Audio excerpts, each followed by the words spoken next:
The fluorescent lights of the examination room hummed a low and steady buzz that made the silence feel even heavier. I sat on the cold plastic chair, my hands resting on my knees, watching my wife of 40 years stare at a blank wall. Brenda was a woman who used to run the entire logistics division for Atlanta Transit, a woman who could memorize bus schedules and train routes with a single glance. Now she could not even remember the name of the clinic we were sitting in. Andre, our son, stood by the window with his expensive leather briefcase clutched tightly against his leg. He wore a tailored suit that cost more than my first truck, smelling of rich cologne and quiet arrogance. His phone buzzed in his pocket. He pulled it out, flashed that smooth and practiced smile, and looked at Dr. Tillman. "I need to take this," Andre said, stepping toward the door. "Just a quick client call. I will be right back." The heavy wooden door clicked shut behind him. The moment the latch caught, the atmosphere in the room shattered. Dr. Tillman dropped his pen on the metal desk. The clatter was sharp and violent. He was a seasoned neurologist, 50 years old, a man who usually moved with calm precision. But right now his hands were shaking.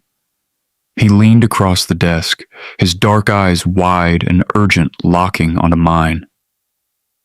"Isaiah, you need to get Brenda out of that house," he whispered, his voice rough and terrified. "You need to get her away from Andre today." My chest tightened. The air in the room suddenly felt thin and freezing cold. "What are you talking about?" I asked, leaning forward. Dr. Tillman glanced at the closed door. He swallowed hard. The blood work, the decline timeline, the specific cognitive failures. I've seen this exact pattern before, Isaiah. It is not natural dementia. It is chemical. Someone is inducing this, and it is fully reversible if you stop it right now. My mind rushed to process the words. Chemical. Reversible. I looked at Brenda.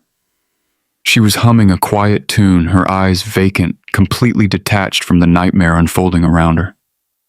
I'd spent 40 years building houses, laying bricks, pouring concrete foundations across Atlanta. I knew how to fix broken structures. I knew how to spot a crack before it brought the whole roof down. But looking at my wife, I felt entirely helpless, who I asked, my voice barely a breath. Dr. Tillman pointed a trembling finger toward the door. "Who manages her daily medications, Isaiah? Who insists on organizing her pill boxes every single Sunday?"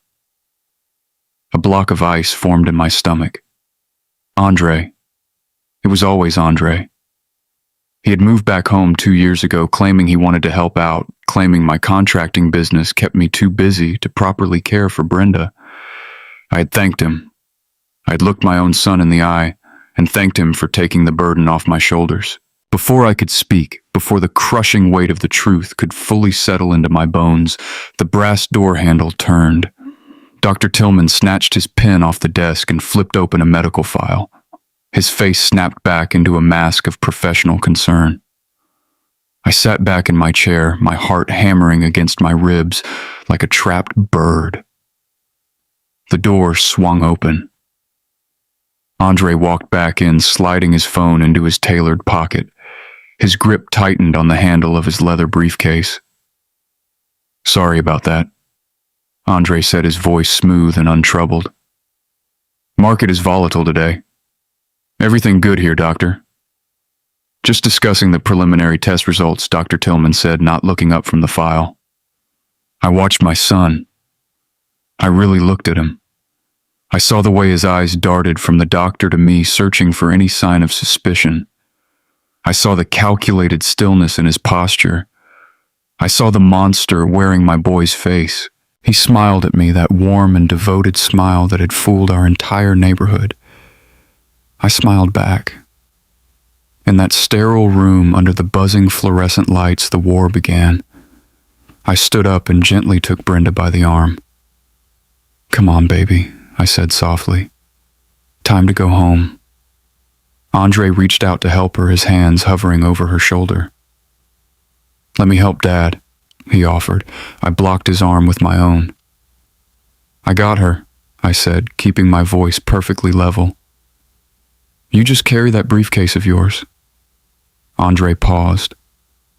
A flicker of confusion crossed his face, quickly replaced by his usual polished mask. He nodded and stepped back. We walked down the long hospital corridor. Every step felt like walking through deep water. I knew what I had to do. I needed proof. I needed to see exactly what he was keeping inside that heavy leather bag he never let out of his sight. The drive from the clinic back to our home in the Cascade neighborhood usually took 30 minutes. Today it felt like a death march. Andre drove his immaculate silver Lexus with the smooth precision of a man who owned the road. The leather seats smelled of expensive conditioning oil and that thick cologne he always wore. I sat in the passenger seat, my hands resting heavily on my thighs, trying to keep my breathing steady.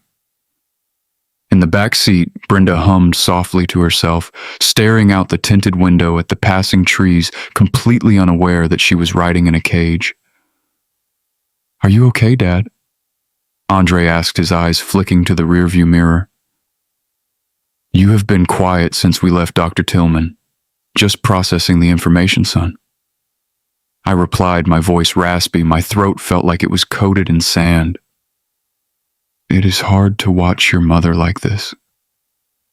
Andre reached over and placed a warm hand on my shoulder. "I know, Dad," he said softly, his voice dripping with practiced empathy. "But you do not have to carry this alone. I am here. We will figure out the next steps together." I looked at his hand resting on my shoulder. The hand of my flesh and blood. The hand that had played catch with me in the front yard 30 years ago. The hand that was now meticulously destroying the woman who gave him life. I fought the urge to grab his wrist and snap it. Instead, I gave him a tired nod and looked down at the floorboard. Right between his expensive leather shoes and the center console sat the briefcase. It was heavy dark brown leather with polished brass clasps. It looked like a standard accessory for a successful financial advisor. But ever since he moved back in, claiming he wanted to help manage the household, while my contracting business kept me on job sites, that briefcase had become an extension of his body. He never left it in the living room. He never left it on the kitchen counter unguarded. It went up to his room every night. Traffic on Interstate 20 was thick, a sea of brake lights glowing red in the afternoon haze. Every time the car jerked to a stop, the briefcase slid an inch forward, and every single time without fail, Andre would drop his right hand from the steering wheel and pull it back against his leg. He did it absent-mindedly, a reflexive action like protecting a vital organ. "It is going to be a long week with the markets reacting to the new tech policies," Andre said, casually tapping his fingers against the steering wheel. "I might need to take a few late calls, Dad. Do you think you can handle Mom for the evening shift?" "Of course," I said, staring at the brass clasps of the briefcase. "I can take care of my own wife." Andre let out a soft chuckle, a sound that made my blood run cold. "I know you can, Dad. You just work so hard. I'm trying to give you a break. You built your company from the ground up. You deserve to rest." He was playing the devoted son so perfectly that if I had not seen Dr. Tillman shaking with fear just an hour ago, I would have believed him. I would have thanked him again. I realized then the true depth of his deception. He was not just poisoning Brenda, he was managing me. He was feeding my ego, playing on my exhaustion, keeping me distracted with work while he slowly dismantled the foundation of our family. We pulled off the highway and navigated the familiar winding roads of Cascade. Large brick homes sat far back on manicured lawns, symbols of decades of hard work and quiet success. I had built the addition on the Henderson house down the street. I had poured the concrete for the Miller family patio. I knew these houses. I knew these families. And I knew that behind closed doors, every house had its secrets. But none were as dark as the one sitting right next to me. As we pulled into our driveway, the tires crunching softly against the gravel, my mind was racing. I needed to see inside that briefcase. I needed to know exactly what he was giving her, but I could not force it. If I tipped my hand now, if I accused him without ironclad proof, he would destroy the evidence and spin the narrative. He was slick. He was well-spoken. He had the neighborhood convinced he was a saint for putting his career on hold to care for his ailing mother. If it came down to my word against his people, would just say the stress was making Isaiah paranoid. I had to be smarter. I had to be a master carpenter, measuring twice and cutting once. I had to wait for the perfect moment. "Let me get Mom inside," Andre said, throwing the car into park and reaching for the door handle. "I will get her," I said sharply, my voice cutting through the quiet cabin. Andre froze his hand halfway to the door. He looked at me, a flash of something hard and calculating in his eyes. Then the mask slipped right back into place. "Sure, Dad." He smiled. "You got it." I stepped out of the car, the humid Atlanta air wrapping around me, and opened the back door for Brenda. "Come on, baby," I whispered, helping her out. "You're safe now." Andre walked past us up the front steps, the briefcase gripped tightly in his right hand. I watched his back as he unlocked the front door. He was arrogant. He was comfortable. He thought he had already won. He thought I was just an old contractor, too tired and too blind to see the rot in the wood. He was about to learn a very hard lesson. We stepped inside the house, and the heavy oak door clicked shut behind us. The air conditioning was running, blowing a chill through the hallway, but I was sweating. Andre dropped his keys in the ceramic bowl by the door. He walked into the kitchen, his leather shoes clicking sharply against the hardwood floor. He set the briefcase on the granite counter right next to the coffee maker. "I'm going to jump in the shower, Dad," Andre called out, loosening his silk tie. "Get the hospital smell off me. Can you settle Mom in the living room?" "I can handle it, son," I replied, my voice perfectly steady. "Take your time." I guided Brenda to her favorite floral armchair by the window. She sat down smoothly, folding her hands in her lap, her eyes fixed on the television screen that was not even turned on. "Stay right here, baby," I whispered, kissing her forehead. "I will be right back." I listened closely. The stairs creaked as Andre walked up to the second floor. A moment later, the water pipes groaned in the walls and the shower started running. The dull roar of the water was my only cover. I had maybe 10 minutes. I walked back into the kitchen, my heart pounding a frantic rhythm against my ribs. The leather briefcase sat on the counter, mocking me. I reached out my thick, calloused hands, trembling slightly. I laid my fingers flat against the dark brown leather. It was warm, smooth, expensive. I flicked the brass clasps.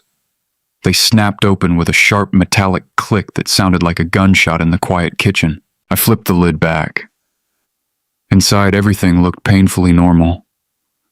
A silver laptop, pristine manila folders, a sleek leather planner, 3 expensive pens lined up in neat little loops. Nothing out of the ordinary, nothing that looked like poison. But I was a master carpenter. I'd spent 40 years building cabinets, framing houses, finding the hidden spaces behind drywall. I knew when the dimensions of a box did not match its interior. I lifted the briefcase slightly off the counter.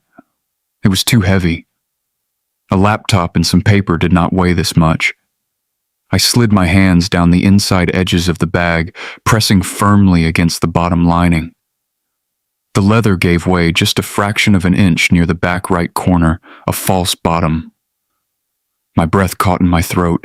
I dug my fingernails into the tiny seam and pulled upward. The panel lifted, revealing a hidden compartment lined with black velvet. It was small, no bigger than a jewelry box, nestled perfectly beneath the laptop sleeve.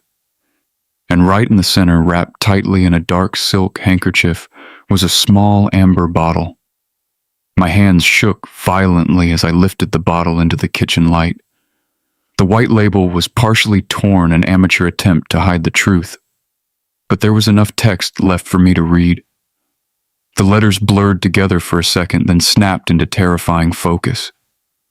Diazepam.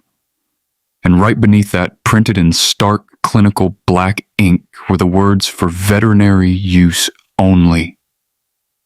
Veterinary use. Animal tranquilizers. My own flesh and blood, my only son was feeding my wife drugs meant to sedate livestock. A wave of pure cold nausea washed over me. I gripped the edge of the granite counter to keep my legs from giving out. He was not just stealing her memories. He was systematically destroying her brain, crushing her spirit into a manageable silent shell. I needed proof. I reached into my pocket and pulled out my phone. My hands were shaking so badly I could barely unlock the screen. I opened the camera and snapped 5 clear pictures. I photographed the torn label, the words indicating veterinary use, the velvet compartment, the false bottom of the briefcase. I documented every single angle of my son's horrific crime. Upstairs, the shower stopped. The sudden silence in the house was deafening. Panic spiked through my chest. I had to move fast. I carefully wrapped the amber bottle back in the silk handkerchief, tucking it perfectly into the black velvet space. I snapped the false bottom back into place, smoothing out the interior leather so it looked completely undisturbed. I closed the lid and fastened the brass clasps. Click, click. I stepped back from the counter, shoving my phone deep into my pocket. The stairs creaked. Andre was coming down. I walked quickly into the living room, grabbing a home improvement magazine off the coffee table and dropping onto the sofa next to Brenda. I opened the magazine, staring blindly at a picture of a renovated kitchen. Andre walked into the room, smelling of fresh soap and his signature cologne. He was drying his hair with a towel, looking completely relaxed, completely at ease in the house he was trying to steal. "Everything good down here?" Andre asked, his eyes sweeping over me and Brenda. "Everything is just fine, son," I said, turning a page of the magazine. "Just resting." He smiled, tossing the towel over his shoulder. He walked into the kitchen, grabbed his briefcase off the counter, and headed for the stairs. I will be in my room making some calls, Dad. Let me know if you need anything." I watched him walk away, carrying the poison that was killing my wife. He thought he was the smartest man in the room. He thought his expensive suits and his smooth talk made him untouchable, but he did not know he was dealing with a man who built things to last. I had the pictures, I knew the truth, and tomorrow morning, the demolition of my son's perfect life was going to begin. I did not sleep that night. I laid in bed next to Brenda, listening to the steady rhythm of her breathing and the low hum of the ceiling fan above us. Every time I closed my eyes, I saw that amber bottle. I saw the words veterinary use only burned into the back of my eyelids. At 5 a.m, the sky outside our bedroom window was still pitch black. I quietly slipped out from under the covers, dressing in the dark, my movements slow and deliberate. I needed answers, and I could not risk doing the research on my home computer where Andre might track the search history or walk in on me. By 8 o'clock, I was parked outside the West End branch of the Atlanta Public Library. The morning air was thick with Georgia humidity settling heavy on my shoulders as I waited for the glass doors to unlock. When the older security guard finally turned the key, I walked straight to the reference desk. A young librarian with thick framed glasses and hair braided neatly down her back looked up from her computer monitor. "Good morning, sir," she said, her voice bright and helpful. "How can I assist you today?" "I need to use a public computer," I replied, keeping my voice low and steady. "And I might need some help accessing medical databases if that is possible." She nodded, pointing to a row of silent machines near the back window. "I can log you in right over there," she offered, stepping out from behind the desk. "My name is Maya, just wave if you get stuck." I sat down in the stiff wooden chair, the cheap plastic keyboard cold beneath my calloused fingers. I pulled my phone from my pocket, opening the hidden photo album, and stared at the picture of the torn label, diazepam, veterinary grade. I typed the words into the search bar, my heart thumping a heavy, irregular beat against my ribs. The screen flooded with results: clinical trials, pharmaceutical warnings, agricultural guidelines. I clicked on a detailed pharmacological study, the bright white background of the web page glaring into my tired eyes. I read through the dense medical jargon, my chest tightening with every sentence. Prolonged exposure in human subjects, the article stated, induces severe cognitive impairment, mimicking the advanced stages of neurodegenerative diseases. It causes profound memory loss, confusion, lethargy, and a complete breakdown of executive function.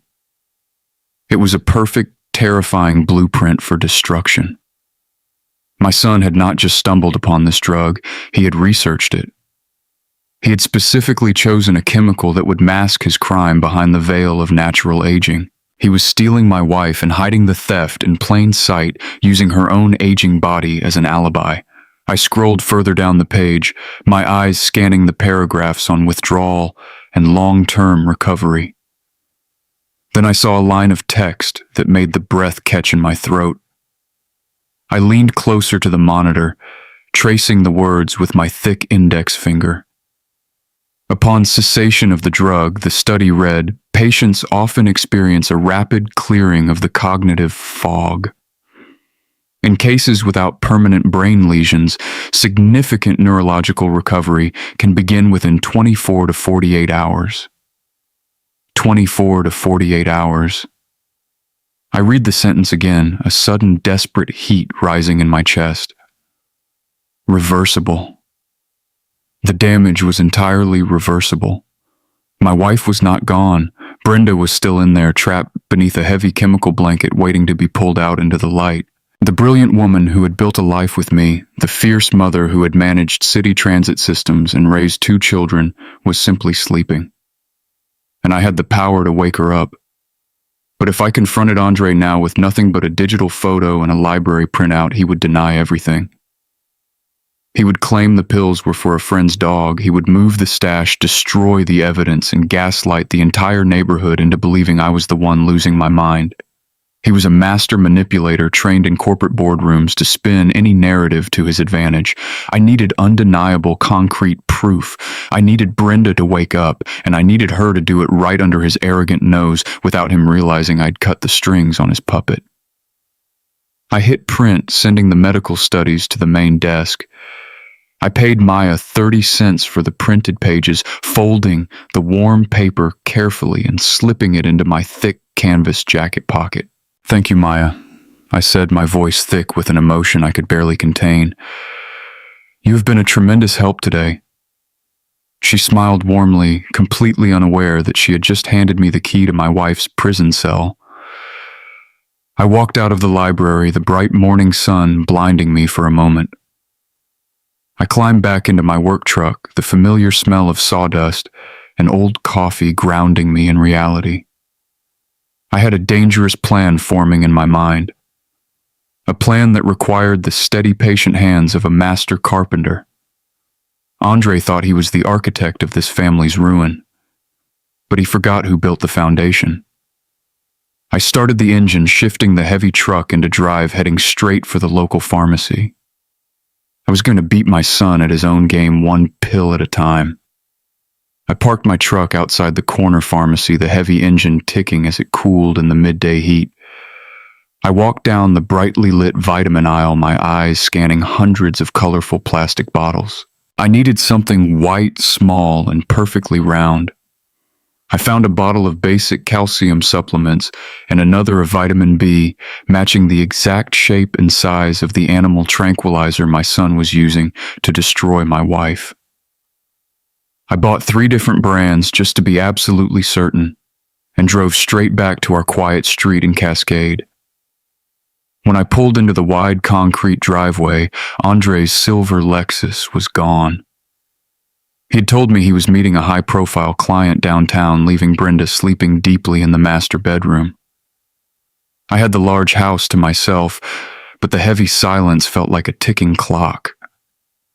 I walked straight into the pristine kitchen and grabbed the weekly pill organizer from the top shelf of the custom oak cabinet. It was a cheap plastic container with 7 colorful compartments, one for each day of the week.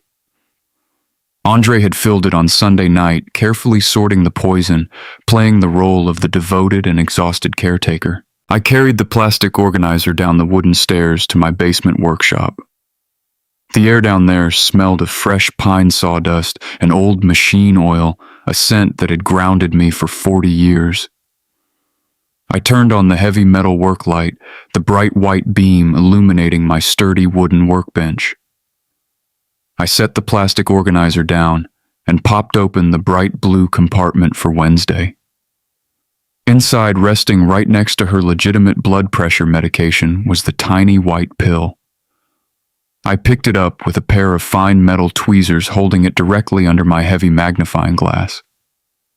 The letters were stamped perfectly into the chalky surface, tiny and precise. I had spent 4 decades carving custom crown molding, matching complex wood grains, and sanding tight joints until they were completely invisible to the naked eye. I knew how to replicate a surface better than any man in Atlanta. I opened the bottle of vitamin B and spilled a handful of white tablets onto the scarred wood of my workbench. They were close, very close, but they lacked the specific indentation and the exact chalky finish of the poison. I reached into my battered red toolbox and pulled out my finest carving knife, the one I used for delicate inlay work on luxury cabinets. I held my breath, my large, calloused hands steadying against the solid wood, and began to scrape the smooth surface of the vitamin.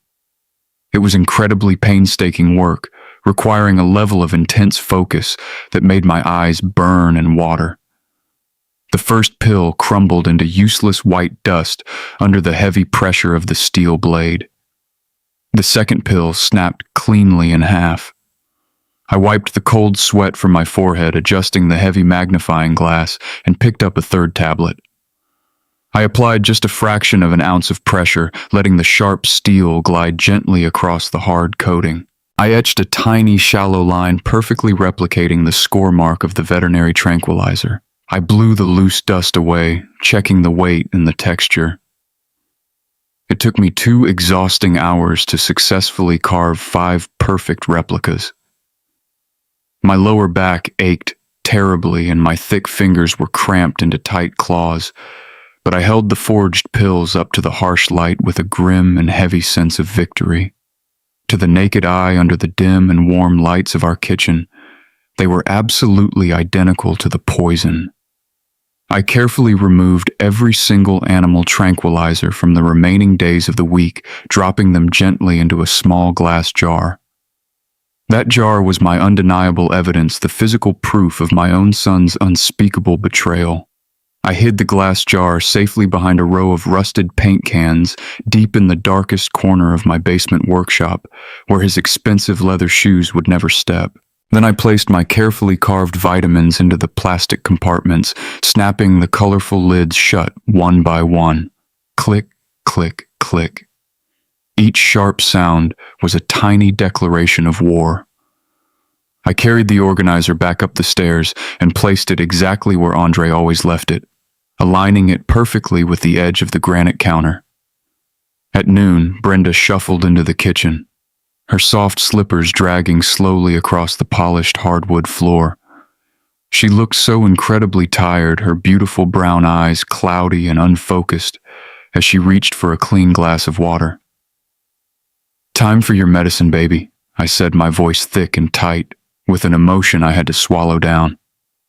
I popped open the Wednesday compartment and tipped the small pile of pills into her shaking palm. She did not look at them. She did not question me. She just smiled at me, a sweet and completely vacant smile, and swallowed them down with a sip of cold water. For the first time in over 2 years, my wife was not ingesting poison. She was taking a harmless carved vitamin, and the silent countdown to her awakening had officially begun. I watched her walk back to the living room, settling deeply into her favorite floral chair. The medical study from the library said it would take 24 to 48 hours for the chemical fog to finally lift. I sat alone at the kitchen table, staring hard at the plastic organizer. I knew that Andre would come home tonight smelling of rich cologne, and he would hand her the fake pills himself. He would look his own mother right in the eye, pretending to care for her failing mind, completely unaware that his deadly weapon had just been neutralized by a carpenter's blade. I was a patient builder, and I was going to let my arrogant son keep swinging his hammer right up until the exact moment the heavy roof collapsed directly on his head. The first 24 hours felt like holding my breath underwater. Thursday morning arrived heavy and humid, pressing against the windows of our Cascade home. Andre came downstairs at 7 o'clock, dressed in a sharp navy suit, smelling of that expensive cologne. He walked straight to the kitchen counter and popped open the Thursday compartment of the pill organizer. He poured the carved vitamins into his palm, completely blind to the deception. "Morning, Mom, time for your pills." Andre called out, his voice smooth and practiced. Brenda shuffled into the kitchen, her eyes still clouded by the lingering poison in her system. She took the pills from his hand and swallowed them with a glass of orange juice. I stood by the coffee maker, gripping the edge of the granite counter, watching my son smile at the woman he thought he was destroying. "Have a good day at work," Brenda mumbled, her voice thick and slow. "I will, Mom," Andre said, kissing her cheek. "I have a major portfolio review today, so I might be late." "Dad, you have everything under control here. I have got it handled, son," I replied, staring directly into his dark eyes. "You just focus on your business."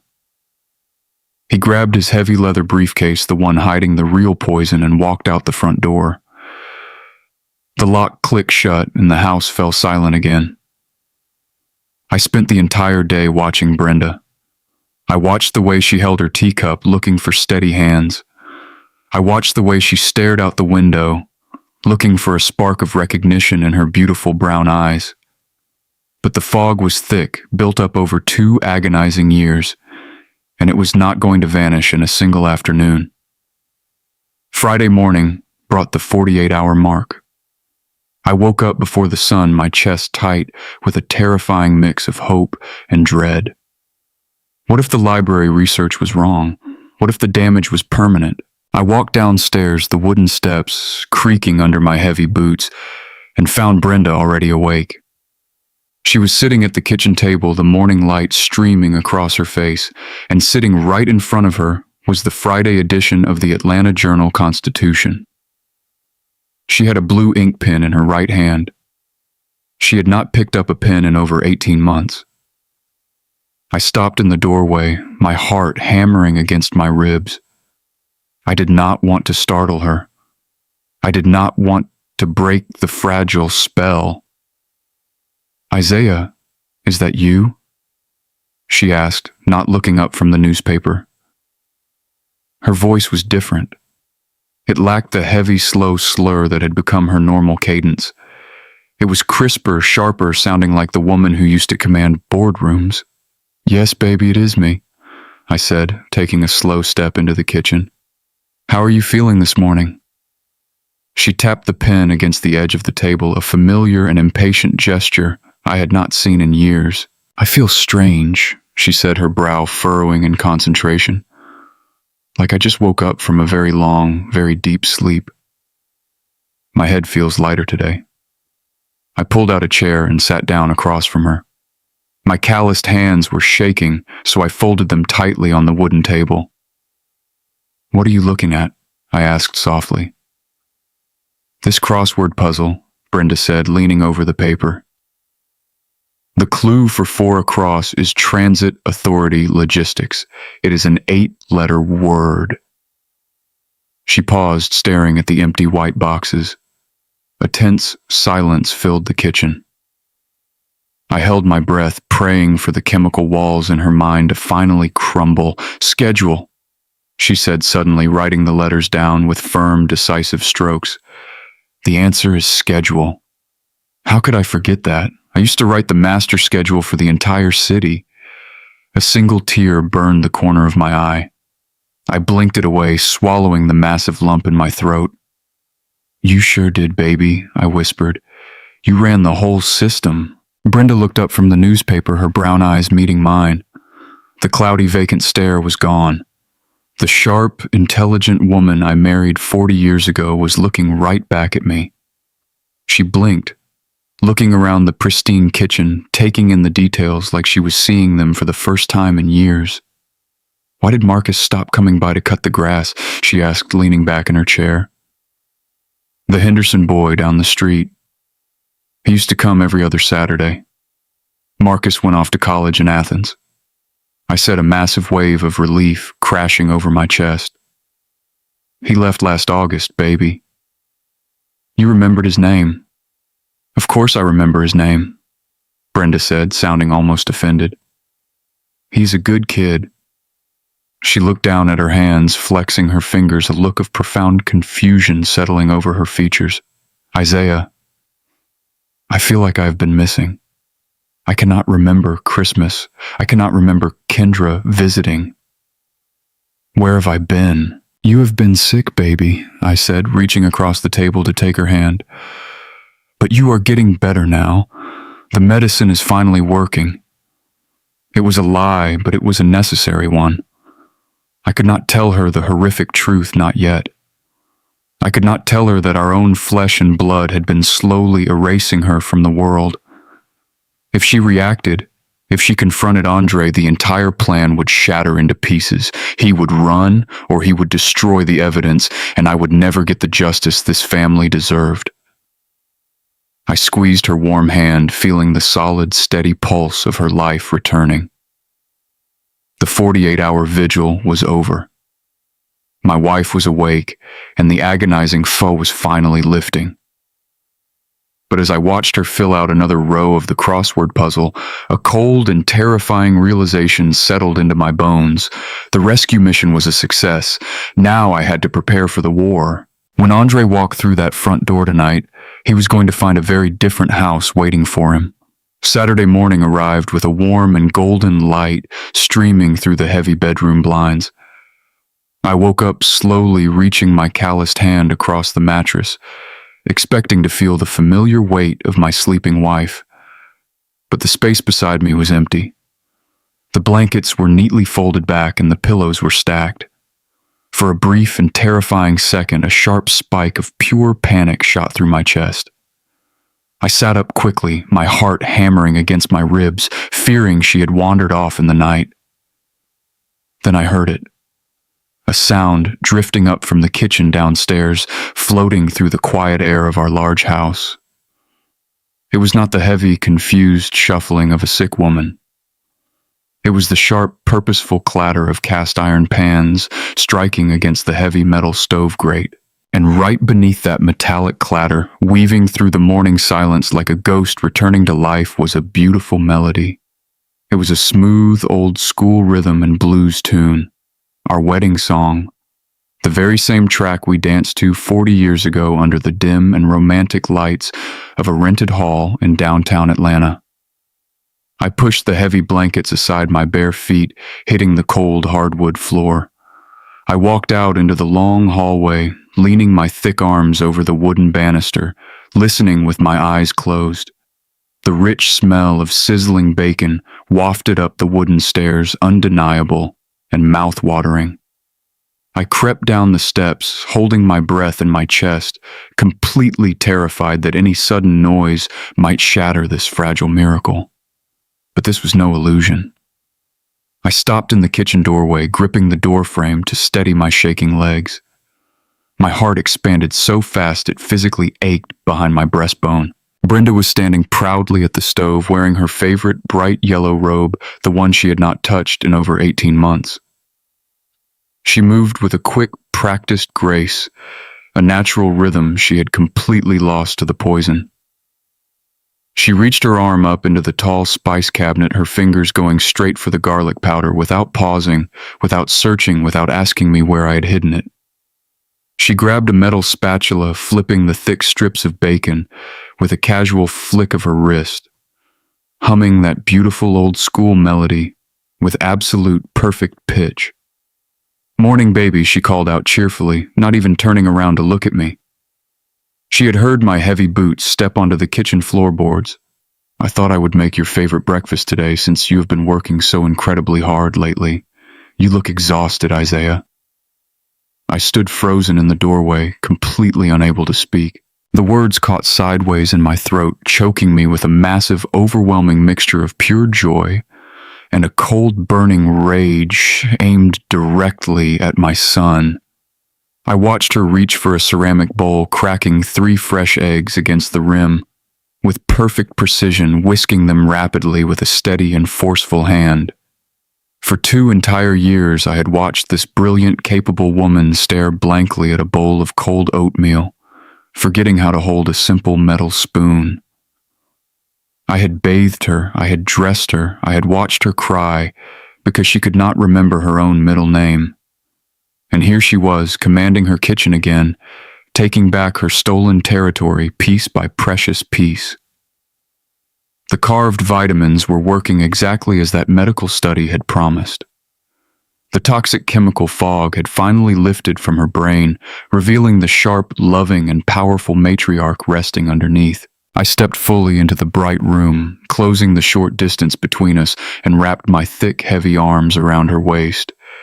She leaned her back against my broad chest, sighing, happily resting her head gently on my shoulder. "You are cooking again," I whispered, pressing a long kiss into her soft gray hair, tears finally spilling over my eyelashes. "I feel like myself again," she said softly, her voice crystal clear and incredibly strong. "It is the strangest thing, Isaiah. I woke up early this morning and that heavy dark curtain was just gone. I remembered that our anniversary is next month. I remembered we need to call Kendra up in Boston. I even remembered that Andre owes you money for fixing his car brakes last summer." The sudden mention of his name sent a violent, sickening shudder right through my body. She felt the heavy tremor in my chest, turning her head to look up at me, her brown eyes filling with immediate and sharp concern. "Are you okay, my love?" she asked, placing her warm hand over mine. "You are shaking." "I'm just so happy to have you back," I replied, swallowing the bitter metallic taste of the truth. I looked at the eggs, cooking perfectly in the hot pan. I looked at my beautiful wife, fully alive, completely aware, standing on her own 2 sturdy feet. This was the absolute, undeniable proof. My own flesh and blood was a monster. My son was a cold predator wearing a tailored corporate suit who had methodically stolen 2 years of our lives for his own greedy gain. He had watched her suffer. He had watched me break my back to care for her, and he had smiled through it all. But his wicked, arrogant plan had failed. I pulled her closer, breathing in the sweet scent of her skin, masking the dark and violent storm brewing inside my mind. Andre had told us he was spending the entire weekend at a corporate retreat, leaving me alone to manage his supposed burden. But I knew the truth now, and the truth was a heavy hammer in my hand. He was going to walk back into this house tomorrow, expecting to find a sedated victim and a tired old carpenter. Instead, he was going to find a war. We stood in the bright kitchen, soaking in the warm morning light, when the deep rumble of an engine shattered our peace. I recognized the heavy purr of that silver Lexus immediately. My blood turned to absolute ice. Andre was not supposed to be home until Sunday night. He told us his corporate retreat lasted all weekend. But here he was pulling into our long driveway a full day early. Brenda was still standing at the stove, humming her beautiful melody, completely unaware of the monster approaching our front door. "Isaiah, is someone here?" she asked, turning her head slightly toward the hallway. "Just stay right there, baby," I said, my voice dropping to a low and dangerous gravel. "Keep an eye on those eggs." The heavy front door swung open.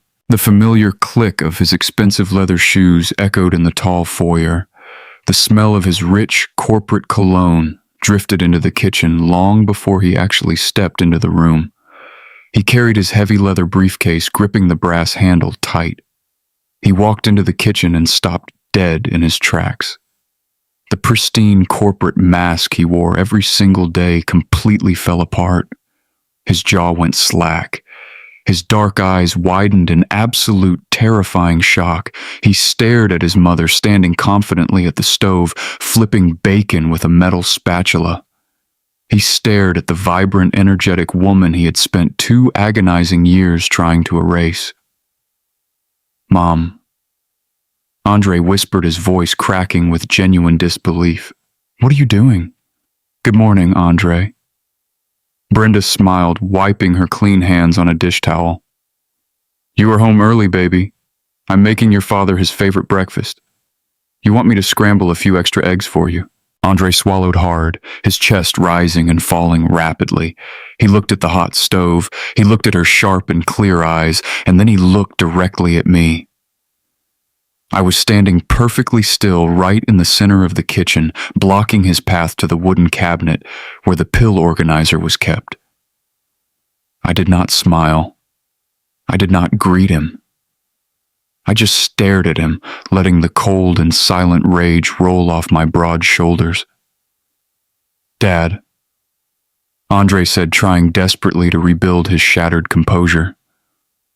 "Mom seems, well, she seems very energetic today. Should she be cooking?" "The hot stove is dangerous in her fragile condition.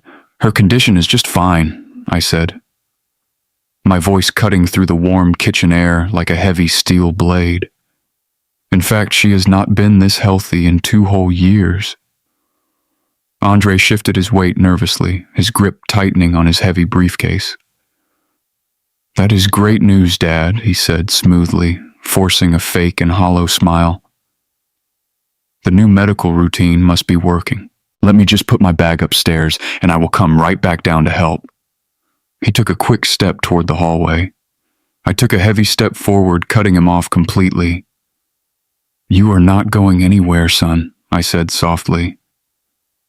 The tension in the room spiked instantly. The air grew thick and incredibly heavy. Brenda stopped stirring the eggs, sensing the sudden violent shift in the atmosphere. "Isaiah, what is going on?" she asked, her voice laced with sudden worry. "Everything is fine, baby. I promise never taking my eyes off my son. Andre and I just need to have a little talk." "Dad, you are acting crazy," Andre said, puffing out his tailored chest, trying to use his height to intimidate me. "Move out of the way. I had a very long drive and I am exhausted." I reached my calloused hand deep into my canvas jacket pocket. My thick fingers wrapped around the small, cold glass jar. The jar I had hidden in my basement workshop. The jar filled with the tiny white pills I had carefully replaced. I pulled it out and set it down hard on the smooth granite counter. The solid glass made a sharp, heavy thud. Andre looked down at the jar. All the color drained instantly from his face. His confident posture collapsed. He looked exactly like a man standing on a trapdoor, waiting for the heavy lever to pull. Then I reached into my other pocket. I pulled out the printed photographs. The glossy paper caught the bright morning light. I slapped them down on the counter right next to the glass jar. The pictures were undeniable. The torn white label, the hidden black velvet compartment, the words for veterinary use only printed in stark black ink. "Care to explain this to your mother?" I asked, my voice vibrating with a massive fury I could barely control. "Care to explain why you have been feeding my wife animal tranquilizers for the last 2 years?" Brenda gasped sharply behind me. The metal spatula clattered loudly onto the hardwood floor. "What is he talking about, Andre?" she asked, her voice trembling with sudden crushing horror. Andre took a stumbling step back, his eyes darting frantically around the room, looking for an exit, looking for a clever lie. He opened his mouth, but no words came out. The slick corporate talker had absolutely nothing to say. The terrible evidence was sitting right there, shining under the kitchen lights. I found your secret compartment, I said, taking another slow, heavy step toward him. I took your poison out of her organizer. I carved fake pills out of vitamins with my own 2 hands while you were out living your fancy life. I watched my beautiful wife wake up from the living nightmare you put her in. Andre dropped his heavy leather briefcase. It hit the floor with a massive thud. His hands started to shake uncontrollably. The arrogant predator was entirely gone, replaced by a terrified, cornered coward. "Dad, please," he whispered, raising his shaking hands in a pathetic gesture of surrender. "You do not understand. It is not what it looks like at all. Do not lie to me," I roared, my deep voice shaking the walls of our kitchen. "You looked me in the eye every single day. You hugged me. You told me to rest while you poisoned the wonderful woman who gave you life." Brenda let out a shattered, agonizing sob. She covered her face with her shaking hands, backing away from the son she had raised, the boy she had loved unconditionally. I stood my ground. My fists clenched so tight my old knuckles ached. I had built this house with my own hands, and I was going to completely tear his wicked world apart right here on this floor. Andre collapsed into the heavy oak chair at the kitchen table. He buried his face in his manicured hands, and the tears began to fall. They were real tears, wet and heavy, soaking the cuffs of his expensive tailored shirt.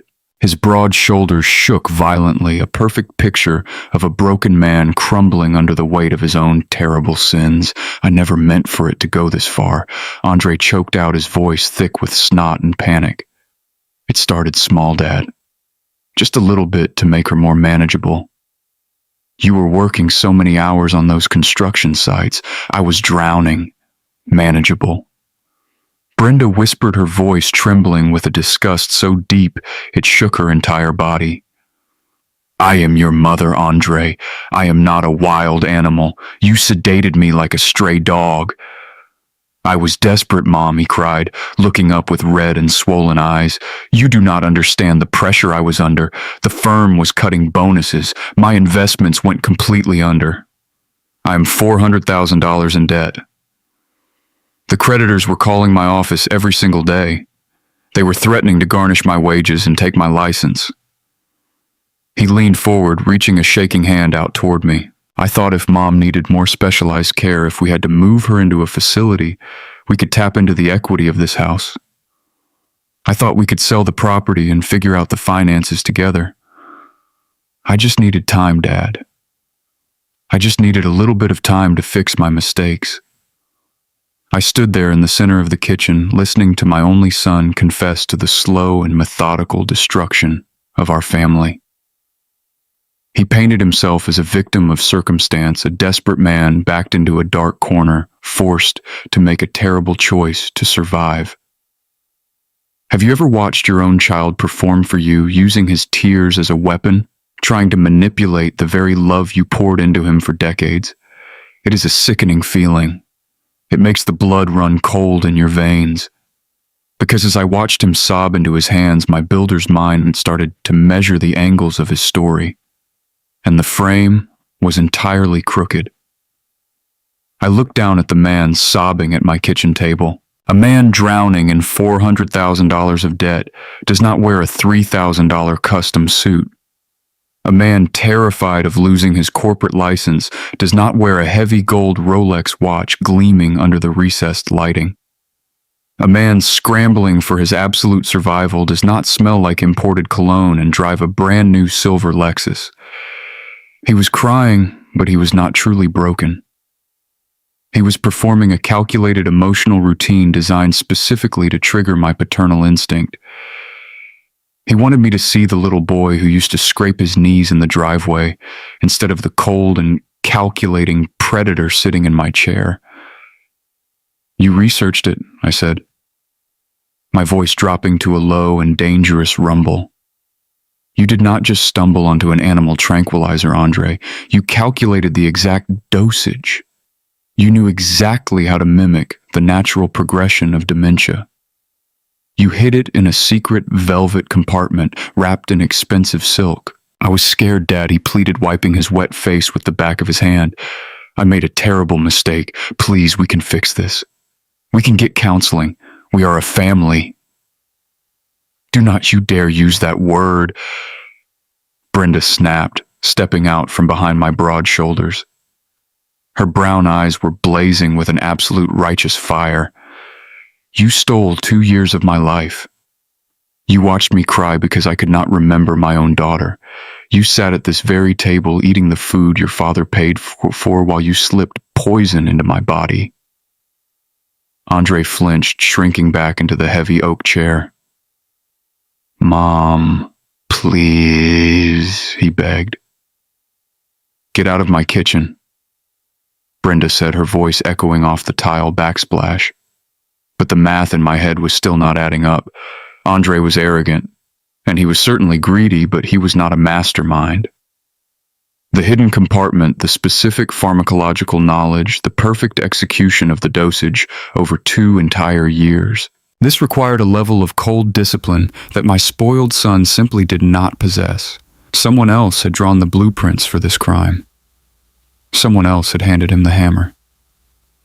Who gave you the idea, Andre? I asked, stepping closer until I towered over him. Who coached you on the dosage? No one. He answered far too quickly, his eyes darting toward his heavy leather briefcase on the floor. I did it all myself. I read about it online. He was lying. The hesitation was only a fraction of a second, but I saw it. I saw the sudden spike of genuine terror in his dark eyes, a fear that had absolutely nothing to do with me or his mother. He was terrified of someone else. We are done talking, I said, reaching down and grabbing him by the collar of his expensive suit. I hauled him up to his feet, my thick carpenter muscles lifting him effortlessly. Go to your room, Andre. Do not come out. Do not test me today. He did not fight back. He stumbled backward, his pristine leather shoes slipping slightly on the hardwood floor. He looked at me, his face pale and wet, and then he turned and practically ran up the wooden stairs. I stood in the kitchen with Brenda. She was shaking now, the adrenaline fading, leaving behind the crushing reality of what our son had done. I pulled her close, wrapping my arms around her trembling shoulders, kissing the top of her head. I am going to fix this baby, I whispered into her hair. I promise you. But as I held my wife, listening to the heavy footsteps pacing in the bedroom above us, I knew the worst was not over. My son had an architect guiding his hand, and I needed to find out exactly who was standing in the shadows before they decided to tear down the rest of my house. The heavy silence that fell over our house that evening was not peaceful. It was the tense, suffocating quiet of a battlefield right after the first shots are fired. I made sure Brenda was resting safely in our bedroom upstairs, sitting in her favorite armchair with the door securely locked from the inside. She was exhausted from the massive adrenaline, her mind still processing the deep trauma of our son's incredible betrayal. I kissed her forehead, promising I would keep the watch, and I walked softly back downstairs into the dark kitchen. The sun had set over the Cascade neighborhood, casting long, deep shadows across the polished hardwood floors. I did not turn on any lights. I sat at the wooden kitchen table, the very same table where I had fed my son countless meals and waited in the pitch black. A master carpenter knows his house intimately. I knew exactly which floorboards creaked under pressure. I knew the specific groan of the heavy plumbing in the walls, and I knew the distinct sharp sound of the back porch screen door being pushed open against its rusty metal hinges. It was nearly midnight when the noise finally came. A soft, desperate click from the back hallway. I stood up slowly, my thick work boots making absolutely no sound on the familiar floor. I moved through the dark house like a shadow, pressing my broad back against the cold, dry wall of the hallway. The sliding glass door leading out to the wooden back porch was cracked open just a few inches. The humid night air drifted inside, carrying the sweet smell of Georgia pine and the panicked, frantic whispers of my son. I stepped closer, pressing my ear near the narrow opening, holding my breath deep in my chest. Andre was pacing back and forth on the wooden deck boards, the boards I had cut and nailed down with my own 2 hands 15 years ago. He had his phone pressed tightly to his ear, but the volume was turned up so high I could clearly hear the tinny, distorted voice on the other end. "Vanessa, he knows." Andre hissed into the phone, his voice shaking with absolute terror. He found the velvet compartment. He took the bottle Vanessa. He took pictures of the labels and he swapped the medicine with fake pills today. Vanessa. The name hit me like a physical blow to the stomach. It was a woman. The architect of my family's destruction was a woman named Vanessa. A voice crackled through the small speaker of his phone. It was female, but it possessed absolutely no warmth, no panic, and no empathy. It was a voice carved entirely out of ice. "Calm down, Andre," the woman said, her tone sharp and intensely annoyed like a strict teacher scolding a foolish child. "You are acting like a complete amateur right now. Tell me exactly what he said. Did he call the police yet?" "No," Andre stammered, his expensive leather shoes pacing rapidly across the wooden deck. "He just confronted me in the kitchen. He had the glass jar right on the counter. He has photographic proof, Vanessa. The whole plan is completely ruined. We need to run. We need to clear the accounts and just disappear right now." "You are not going anywhere," Vanessa snapped back, her voice cutting through the humid night air like a razor blade. "You owe me a massive amount of money, Andre. And I do not walk away from an investment just because an old man found a pill bottle." I stood frozen in the dark, my massive fists clenched so tightly my fingernails dug deep into my calloused palms. I was listening to 2 cold predators casually discussing the liquidation of my entire life, standing right on the porch I built for my family. "He is not just an old man," Andre pleaded, his voice cracking with genuine desperation. "He is a builder, Vanessa. He is incredibly smart and he is furious. He is going to lock me out of the estate. He is going to ruin my corporate license." "We cannot spin this story. There is always a way to spin it," Vanessa replied, her cold voice dropping to a low, calculating hum. "You just need to stop crying and listen to me. Your father is a tired, overworked contractor. Your mother was legally incompetent for 2 entire years. We just need to accelerate the timeline." "What do you mean, accelerate?" Andre asked, his frantic pacing suddenly stopping. I leaned closer to the glass door, my heart pounding a furious, heavy rhythm against my ribs. I needed to hear every single word this monster was saying. "If your father suddenly becomes unstable too," Vanessa said smoothly, the terrible implication hanging in the dark air like a poisonous cloud. Who is going to believe his wild stories about hidden compartments and animal medicine? He is an exhausted old man, cracking under the immense pressure of caring for his sick wife. It is a tragedy, Andre. A sad, pathetic family tragedy. "You mean drug him too?" Andre whispered, the pure horror in his voice completely evident. "Vanessa, I cannot do that. He is too sharp. He watches everything I do now. He will never take a pill from me. He drinks coffee every single morning, does he not?" Vanessa asked, her voice dripping with cruel, wicked patience. "He drinks a glass of whiskey on Sunday nights. You have full access to his kitchen, Andre. It is either him or you go to federal prison for a very long time, because if the police come for me, I am handing them every single piece of evidence I have against you." A heavy, sickening silence fell over the back porch. The crickets chirped loudly in the tall grass. I waited for my son to fight back. I waited for the boy I raised to finally find his spine and protect his father. I waited for him to scream into the phone and tell this wicked woman to go straight to hell. Okay. Andre finally whispered into the dark night. Okay, Vanessa. Just tell me exactly what to do. My love for him died right there, standing in the shadows of my own home. It did not fade. It did not weaken. It simply snapped like a dry twig under a heavy work boot.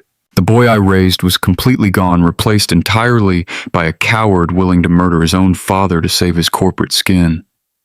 I stepped back from the glass door, my mind instantly shifting from a defensive father to a soldier preparing for absolute war.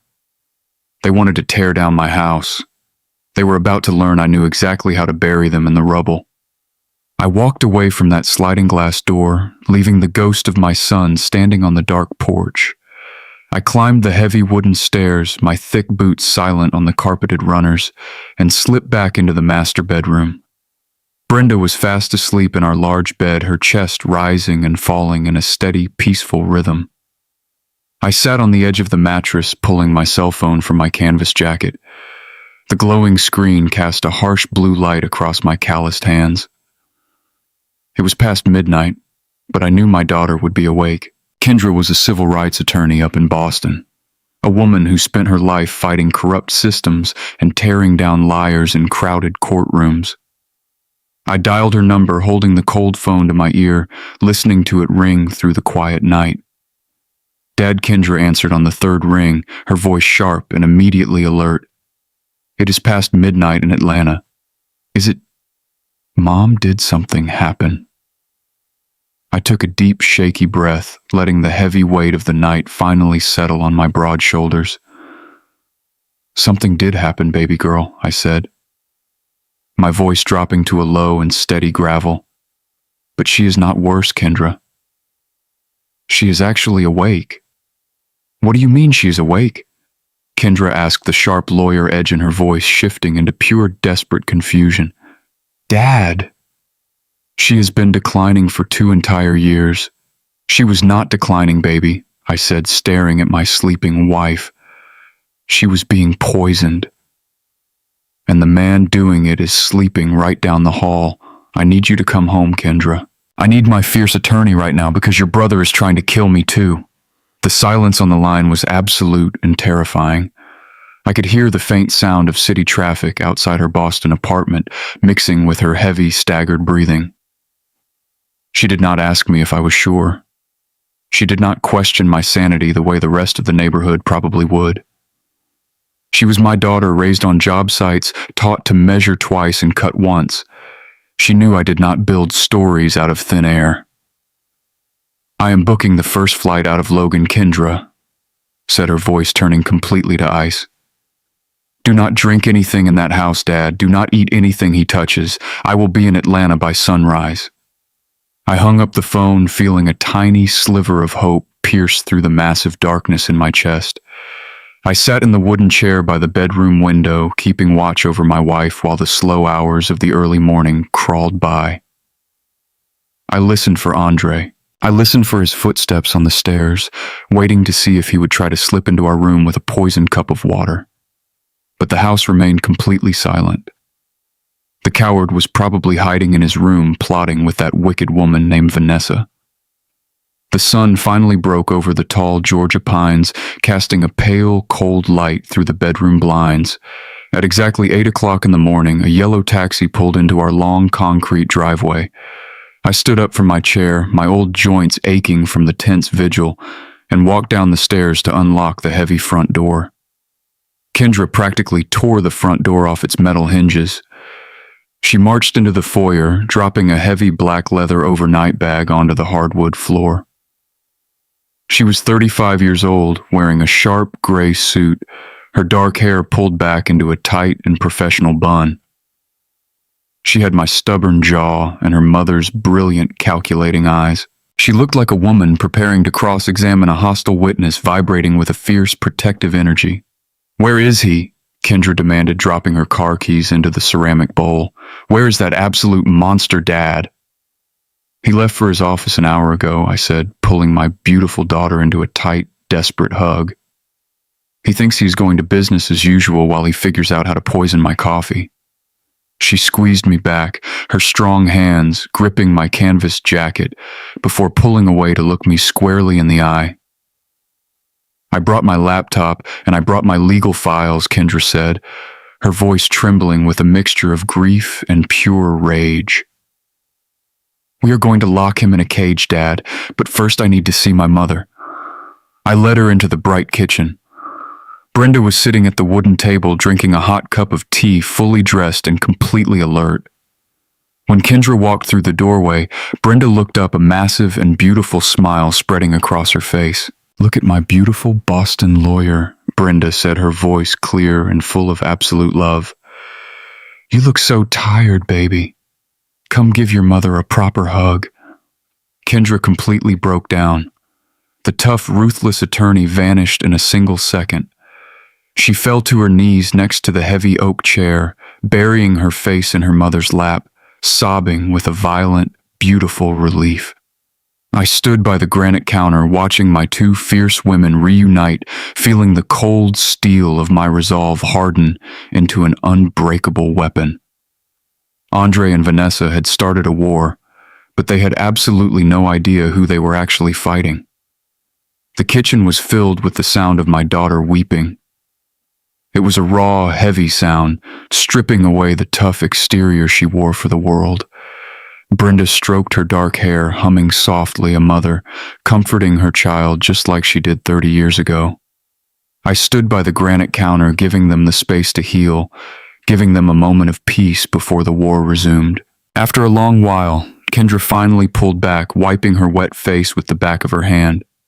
She looked at her mother, tracing the lines of Brenda's face, marveling at the clarity returning to those brown eyes. I cannot believe you are actually here, Kendra whispered, her voice thick with emotion. I cannot believe he took so much time away from us. We have our time back now, baby, Brenda said, gently patting her cheek.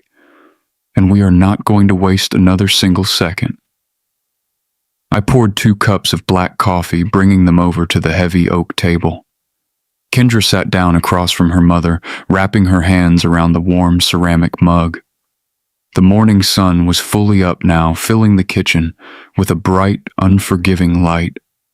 The shadows were gone, and it was time to put all our cards on the table. I told Kendra everything. I told her about the doctor's visit, the trembling hands of Dr. Tillman, the hidden velvet compartment inside the leather briefcase. I told her about the veterinary tranquilizers, the careful carving of the fake pills, and the terrible phone call I overheard on the back porch. I told her about a woman named Vanessa, a cold predator pulling my son's strings. Kendra listened in absolute silence. Her lawyer mind absorbed every single detail, cataloging the crimes, building a case right there in our kitchen.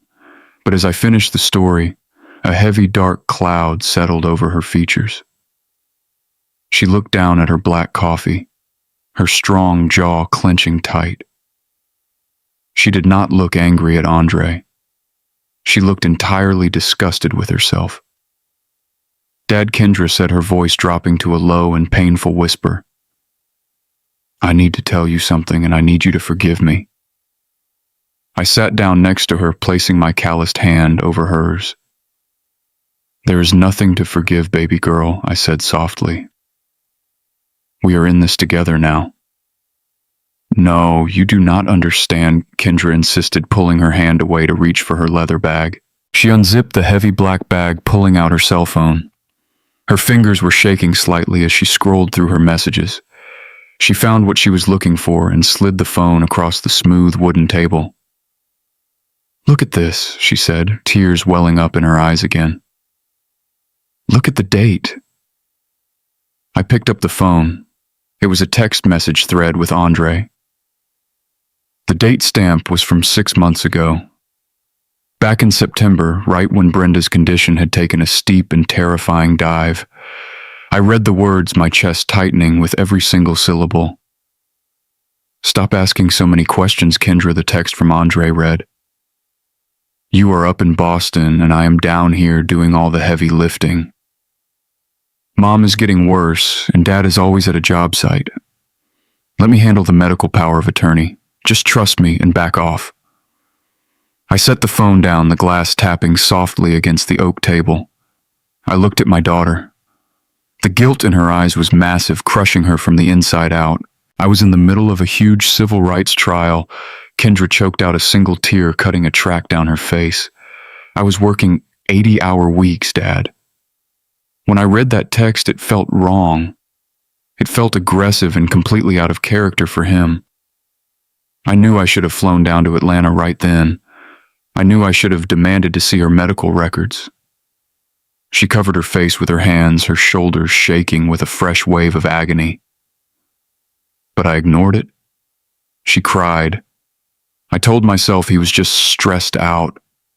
I told myself I was being paranoid. I let him take control because it was easier for my schedule. I left you both alone in the dark with a monster. My silence cost Mom 6 months of her life, Dad. I gave him the time he needed to dig his claws in. The weight of her guilt was heavy, pulling the oxygen right out of the room. I understood that weight perfectly. I had carried it myself every single day, walking out the front door to pour concrete while my son poured poison into my wife's cup. I reached across the table, grabbing her wrists, pulling her hands gently away from her face. Look at me, Kendra. I commanded, my deep voice rumbling through the quiet kitchen. She looked up to her dark eyes swimming in regret. Do you know why he got away with this for 2 years? I asked, keeping my gaze locked onto hers. Because he is blood. Because we are a family. We are wired to trust the people we raise. I saw him sorting her pills every Sunday, and I thanked him for his help. I bought the groceries, I paid the mortgage, and I handed him the keys to the castle because I loved him. Brenda reached over, covering Kendra's hand with her own. Your father is absolutely right, Brenda said, her voice steady and fiercely protective. Guilt is exactly what they want us to feel. Guilt keeps us quiet. Guilt makes us weak. And we do not have the luxury of being weak right now, baby. I let go of her wrists, leaning back in my heavy chair. We both trusted the boy I raised, I said, matching the hard lawyer edge returning to her eyes. But that boy is gone. The man sitting in his bedroom right now is a stranger, and we are going to treat him exactly like a hostile trespasser in our home. Kendra took a deep, shaky breath. She wiped her face, sitting up perfectly straight. The tears stopped falling. The grief evaporated, replaced by a cold, calculating fury. She reached out, sliding her cell phone back across the table, tucking it into her sharp gray suit pocket. You are right, Dad, Kendra said, her voice turning completely to steel. I'm done crying over my brother. If he wants to play dirty with a woman named Vanessa, we are going to show him exactly what a scorched earth looks like. We need to find out who this woman is, and we need to cut the head off the snake. That is my girl. I smiled, a grim and dangerous satisfaction settling deep in my bones. Grab your laptop. We have a hunt to start. Kendra pulled her silver laptop from her heavy black bag, placing it squarely on the oak table. The warm kitchen completely transformed, shifting from a place of emotional healing into a cold and calculating legal war room. I poured a fresh pot of dark coffee, the bitter smell filling the air, while Brenda sat quietly by the window watching us work. She opened up a professional legal databases, the kind that cost hundreds of dollars an hour to access. Her manicured fingers flew across the keyboard, typing with a furious and precise speed. We only have a first name, Kendra said, her dark eyes locked onto the glowing screen. But Andre is not a criminal mastermind, Dad. He is a corporate suit.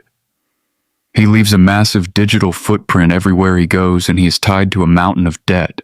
We need to look at his financial disclosures, I said, leaning my broad chest over her shoulder. He mentioned $400,000 in debt last night. He mentioned his investments going completely under. Find out exactly who holds his paper and who bailed him out of his margin calls. Kendra nodded, pulling up public financial records and corporate filings from his wealth management firm.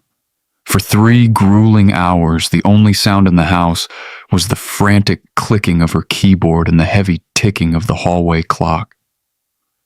We tracked every single property transfer, every obscure corporate shell company, and every suspicious wire transfer tied to his name over the last 2 years. My old eyes were burning from staring at the bright screen, and the coffee pot was entirely empty.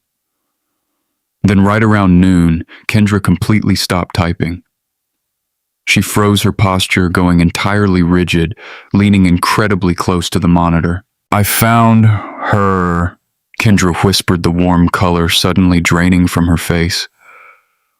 "Oh my God, Dad, she is an absolute monster. Who is she?" Brenda asked, standing up from her chair and walking over to the table. "Her name is Vanessa Sterling." Kendra said, her voice shaking with a mixture of absolute disgust and professional awe. She clicked on a large PDF file, bringing up a dense civil court docket from 2018. She operates a boutique investment consultancy down in Miami, but it is just a hollow front for a massive predatory ring. Kendra scrolled down the long document, highlighting the paragraphs of thick legal text with her cursor. This is not her first time doing this.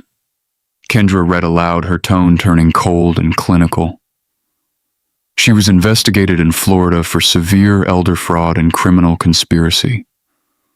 She targets wealthy, vulnerable families with significant real estate equity. But she never gets her own hands dirty. She isolates the target, finds a compromised or greedy relative, and completely sinks her claws into them. She finds their weakness. I rumbled, feeling a freezing chill run down my spine. Just like she found Andre drowning in debt and offered him a wicked way out. Exactly, Kendra said, pulling up a mugshot from a related police file. She loans them dirty money, gets them completely hooked, and then blackmails them into administering the sedatives or forging the power of attorney documents. When the police finally catch on to the scheme, the compromised relative takes the entire fall, and Vanessa walks away completely clean, with the liquidated estate hidden in offshore accounts. I stared at the mugshot glowing on the laptop screen. Vanessa Sterling had cold, dead eyes, a sharp jawline, and a cruel, arrogant smile. She looked exactly like the kind of woman who would order a son to poison his own father without losing a single second of sleep. She was a professional parasite feeding on the deep love and absolute trust of desperate families. She destroyed a family in Tampa. Kendra continued reading from another civil lawsuit.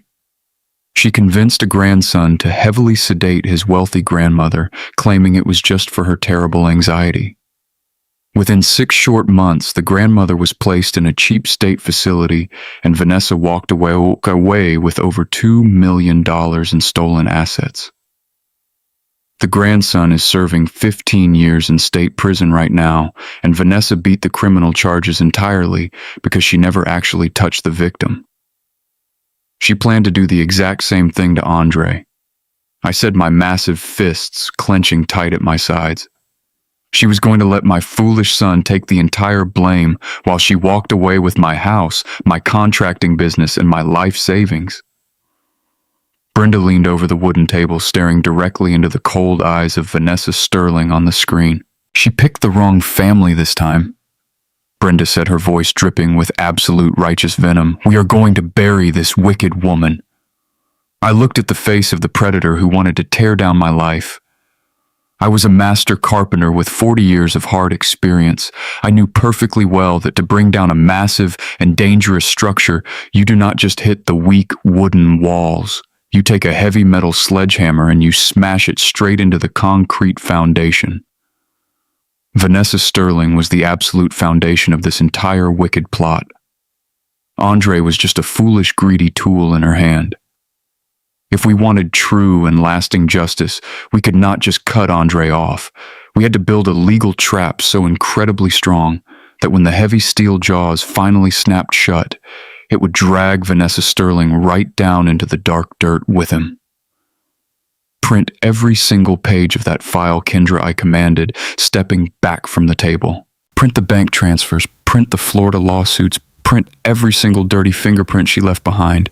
We have the medical proof, we have the forged pills, and now we have the true motive. What is the next step? Dad Kendra asked, hitting the print button on her keyboard. The printer whirred to life, spitting out warm pages of undeniable evidence. We're going to hire a very specific kind of demolition expert, I said, a grim and dangerous smile finally touching my face. Pack up your files, baby girl. We are going downtown to find the most ruthless attorney in Atlanta because this family is going to war.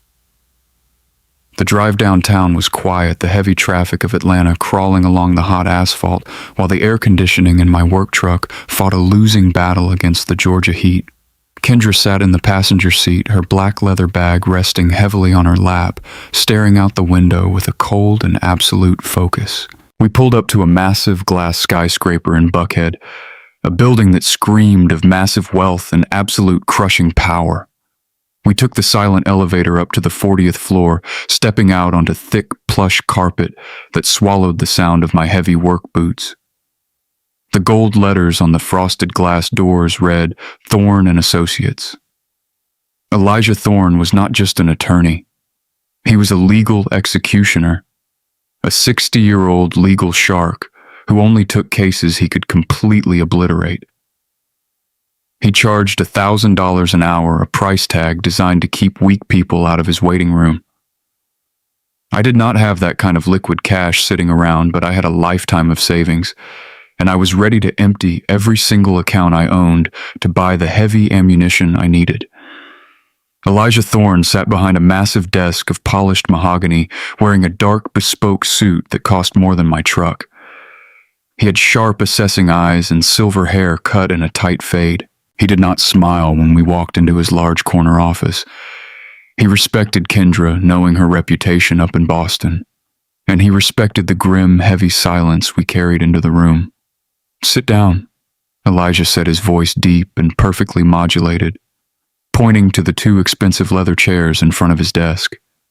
"Tell me exactly why a civil rights lawyer and a master carpenter are sitting in my office on a Saturday afternoon." Kendra did not waste a single second. She unzipped her heavy bag and pulled out the thick stack of printed papers. She slid the manila folders across the smooth mahogany wood along with my cell phone, displaying the clear, undeniable photographs of the velvet compartment. "My brother is poisoning my mother, Kendra," said her voice completely devoid of any emotion, cold and clinical as a steel scalpel. "He is using a veterinary-grade tranquilizer attempting to mimic advanced dementia in order to seize control of my father's estate, and he is being entirely directed by a known, predatory financial consultant named Vanessa Sterling." Elijah did not gasp. He did not show an ounce of shock. He was a man who lived in the dark, ugly trenches of human greed. He simply picked up the photographs, adjusting his silver reading glasses, and studied the image of the torn label.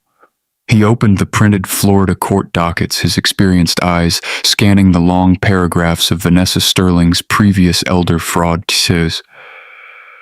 The office was entirely silent except for the crisp rustle of thick paper turning. I watched the ruthless attorney process the architecture of the crime, measuring the depth of the betrayal, calculating the exact angle of the legal strike. After 10 long minutes, Elijah closed the heavy folder. He took off his silver glasses, folding them neatly on the desk, and looked directly at me. "You have photographic evidence," Elijah said, his deep voice filling the large room. "You have a documented history of the co-conspirator. You have the forged pills you created, which proves you disrupted the chemical supply. It is a very strong foundation, Isaiah. But I need you to understand exactly what you're asking me to do. I know what I am asking," I replied, my calloused hands resting heavily on the leather armrests. "I am asking you to tear my son's life completely down." Elijah leaned forward, steepling his long fingers together. "No," he said softly, staring right into my eyes. "I'm not going to tear his life down. I'm going to put him in a federal cage. This is elder abuse. This is felony fraud, and this is criminal conspiracy. If I take this file to the district attorney, your son is looking at 10 to 15 years in state prison. He will lose his corporate license. He will be a convicted felon. There is absolutely no walking this back once we pull the heavy trigger. The expensive air conditioning hummed above us. The weight of his words pressed down on my broad shoulders, heavy and suffocating. This was my boy. This was the child I carried on my shoulders at the Braves games, the boy I taught to ride a bicycle in the hot Georgia sun. The cost of this war was my own flesh and blood. Mr. Thorne, I said, my voice dropping to a low and steady rumble. I have spent 40 years building houses. When you find deep rot inside a load-bearing beam, you cannot just paint over it. You cannot ignore it, hoping it will somehow get stronger. If you leave it there, it will absolutely destroy the entire house. You have to take your heavy saw, and you have to cut it out completely, even if it leaves a massive, ugly hole in your wall. I leaned closer to his mahogany desk, the cold steel returning to my spine. My son is the rot, I said, not blinking, not breaking his gaze. And I am asking you to be the saw. Elijah Thorne stared at me for a long, heavy moment. Then a slow, grim chill touched the corners of his mouth. He recognized a man who was fully prepared to do the ugly work. He recognized the absolute, unbroken resolve of a father protecting his remaining flock.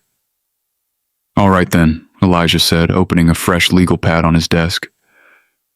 We are going to build a devastating trap. We are going to let them think they are winning right up until the steel jaws snap shut on their necks. But photos and library research will not be enough to get the arrest warrants we need. We need concrete, undeniable medical proof. What do we need to do? Kendra asked, pulling a silver pen from her pocket, ready to take exact orders. We need the blood, Elijah stated, his voice turning hard and entirely professional. I need you to take your mother back to Dr. Tillman immediately. I need a full toxicology panel drawn documenting the exact levels of the tranquilizer in her system and proving the chemical withdrawal. The science cannot be cross-examined. The science cannot be spun by Vanessa Sterling. Elijah paused, his dark eyes narrowing slightly as he looked back at me. And Isaiah, considering what you heard on that back porch last night, I want them to draw your blood too. We need to know exactly how far this rot has already spread. I nodded my head slowly, feeling the heavy machinery of justice finally locking into gear. We were going to get the blood. We were going to bait the trap, and my arrogant son was going to walk right into it. We left the towering glass building in Buckhead and drove straight back to the medical clinic. The afternoon sun was beating down on the hood of my truck, baking the asphalt of the city streets. Kendra sat in the passenger seat, dialing the clinic on her cell phone, demanding an immediate emergency appointment with Dr. Tillman. She used her sharp attorney voice, the one that cut through administrative red tape like a hot knife through butter. By the time we pulled into the crowded parking lot, the nurses were already waiting for us at the glass double doors. I held Brenda by the arm, guiding her gently through the sterile white hallways. She was walking on her own, her steps steady and purposeful, completely different from the shuffling, sedated woman I had brought here just 2 days ago. We walked into the familiar examination room, the exact same room where the terrible truth had first cracked open. Dr. Tillman walked in carrying a thick metal clipboard. He stopped dead in the doorway, his mouth falling slightly open. He stared at Brenda, taking in her bright, focused eyes and her perfectly straight posture. "Hello, Dr. Brenda," said her voice clear and strong. "My husband tells me I have you to thank for saving my life." Dr. Tillman swallowed hard, his professional composure completely breaking for a fraction of a second. He looked at me, a mixture of profound relief and absolute horror washing over his face. "You stopped the medication," he whispered, stepping fully into the room and closing the heavy wooden door behind him. "I found the real pills hidden in his briefcase," I replied, keeping my voice low and steady. "I carved fake ones out of vitamins.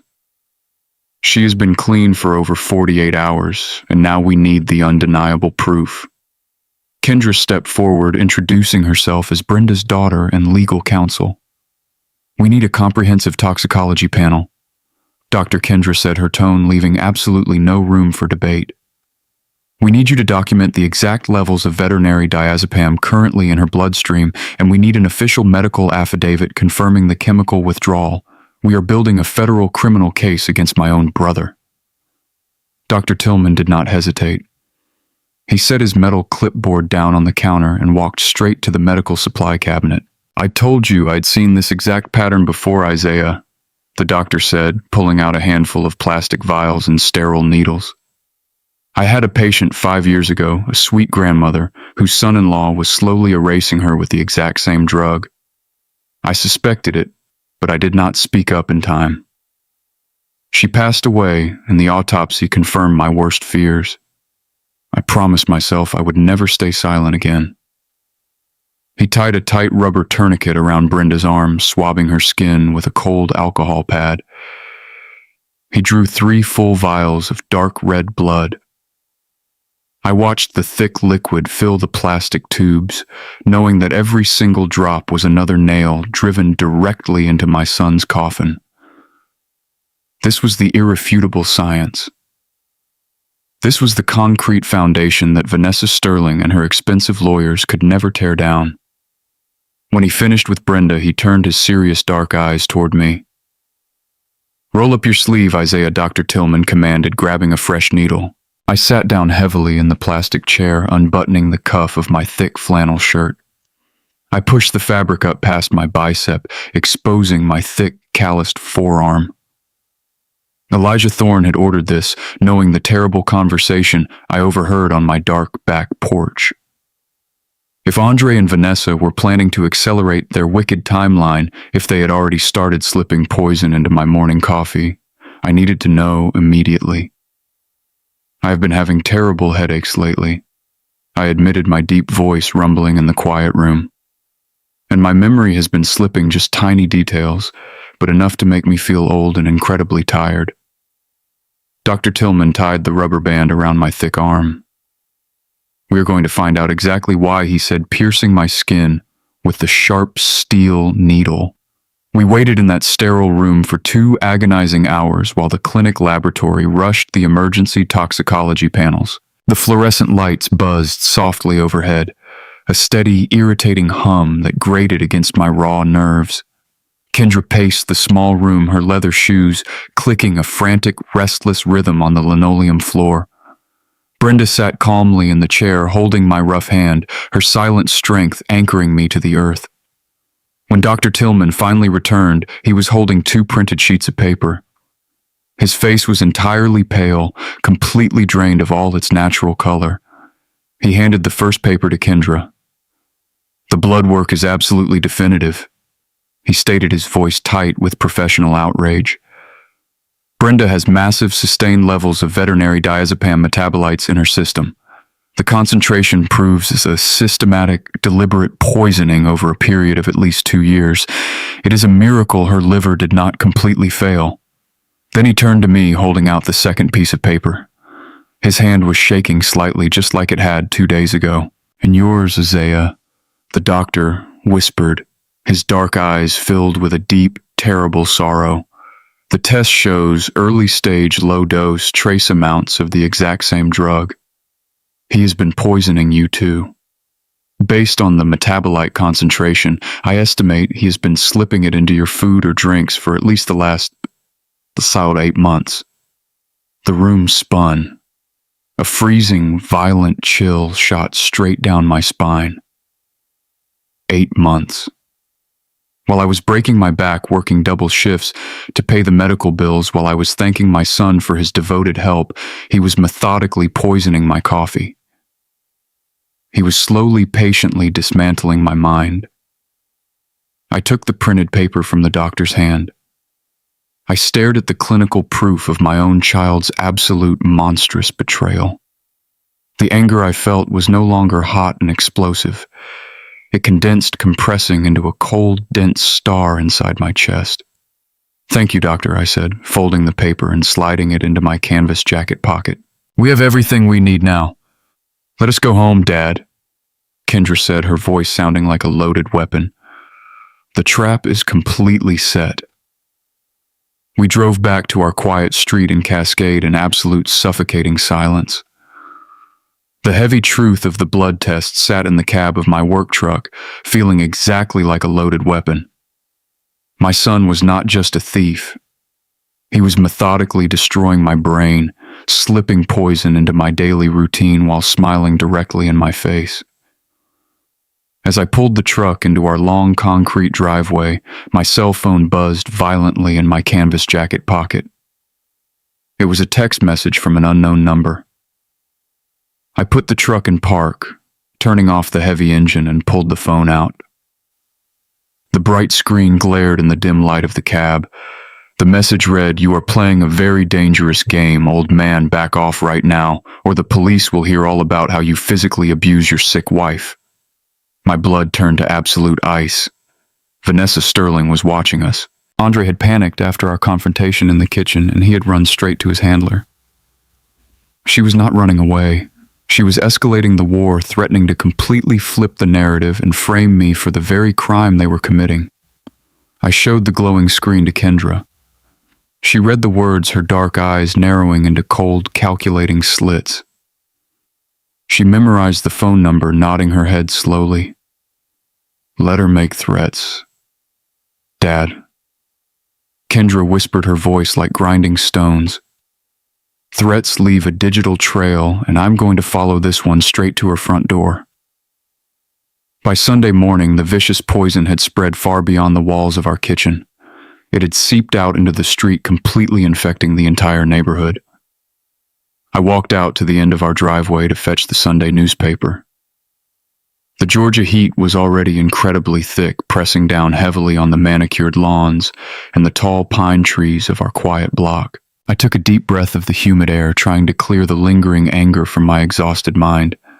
I looked down the street and saw Marcus Henderson washing his car 2 houses away. He was a good young man, the kid who used to cut our grass every summer before he went off to college.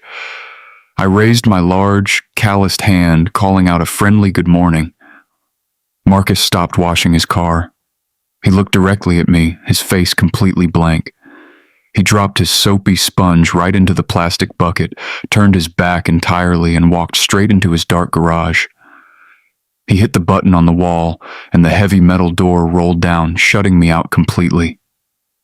The deliberate heavy silence hit me like a physical blow to the chest. Then a silver sedan pulled slowly up to my curb. It was Sister Beatrice, the president of the local homeowner association. She had lived across the street for 20 long years. She was the woman who brought us warm casseroles right when Brenda first got sick. I walked toward her car, expecting a warm smile or a simple greeting. She rolled down her window, but her face was incredibly tight. Her eyes were pinched with heavy judgment and a sickening, condescending kind of pity. "Isaiah, we need to have a very serious talk," Beatrice said, her voice dripping with absolute disapproval. "What is on your mind, Beatrice?" I asked, resting my thick hands on the edge of her open window. "Andre came over to my house late last night," she said, crossing her arms tightly over the steering wheel.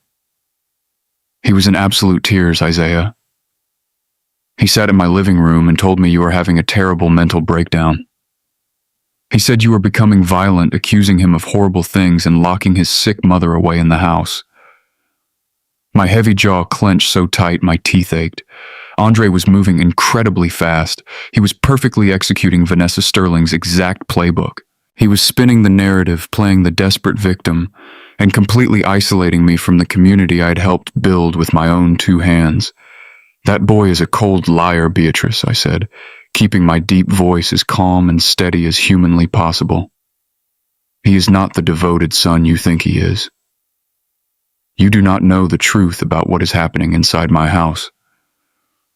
Do not you dare stand there and slander that precious boy," Beatrice snapped, her eyes flashing with indignant, self-righteous rage. "He put his entire corporate career on hold to care for Brenda. He cooks for you. He manages your home. And you treat him like absolute dirt just because your contracting business is failing and you cannot handle the stress. I felt a freezing wave of shock wash completely over my broad chest. My business was not failing.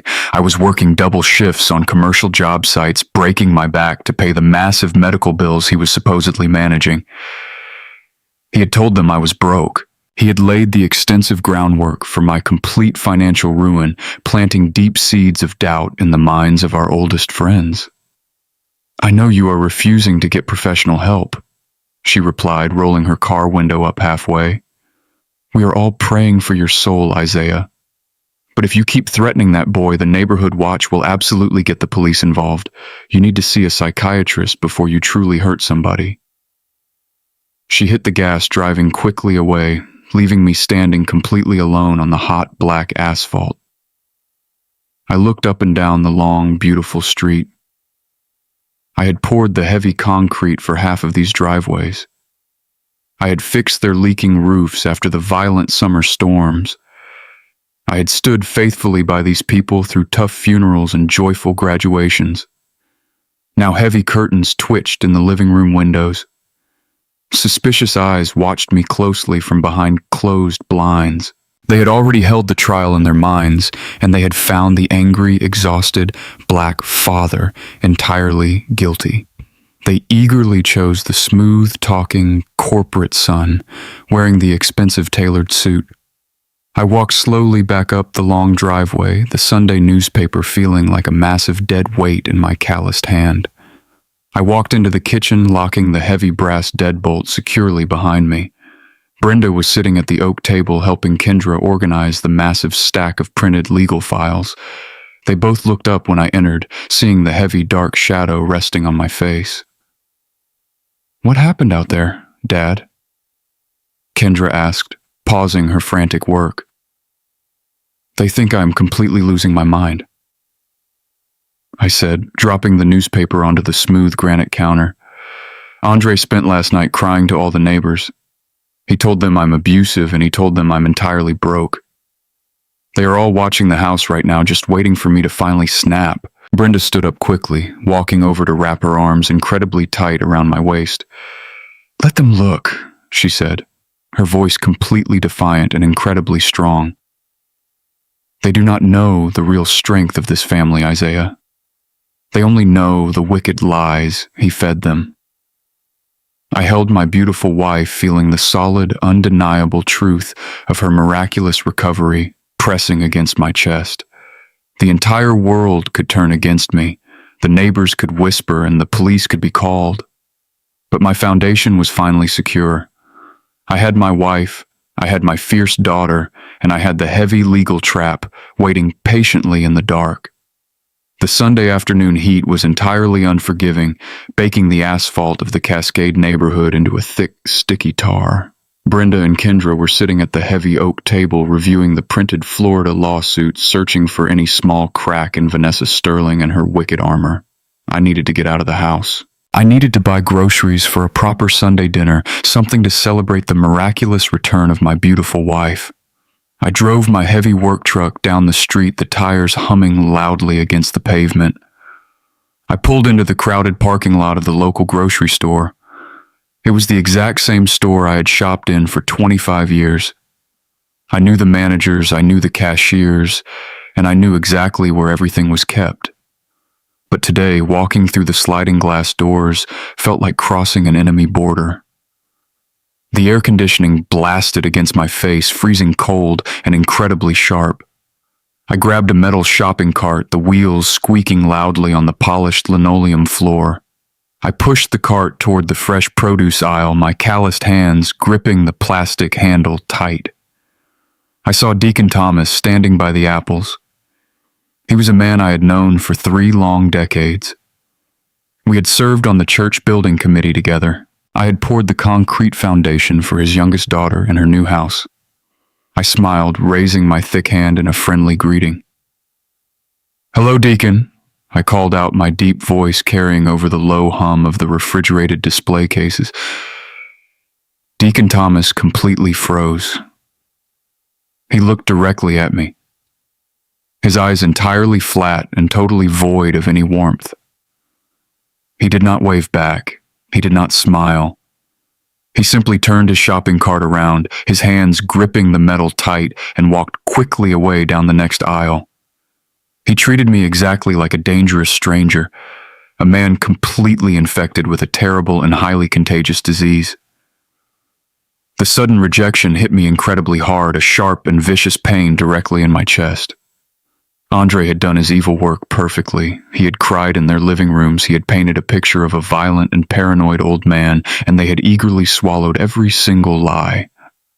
I kept my chin held high, pushing my cart past the whispering shopper. I felt their heavy, judgmental stares burning into my broad back. I saw old friends turning their heads, pretending to examine cans of soup, desperately avoiding any eye contact. The isolation was absolute, and it was completely suffocating.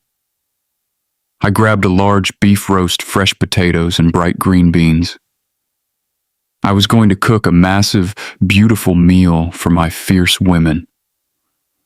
I pushed my squeaking cart up to the front checkout lanes, choosing the line managed by a young woman named Sarah.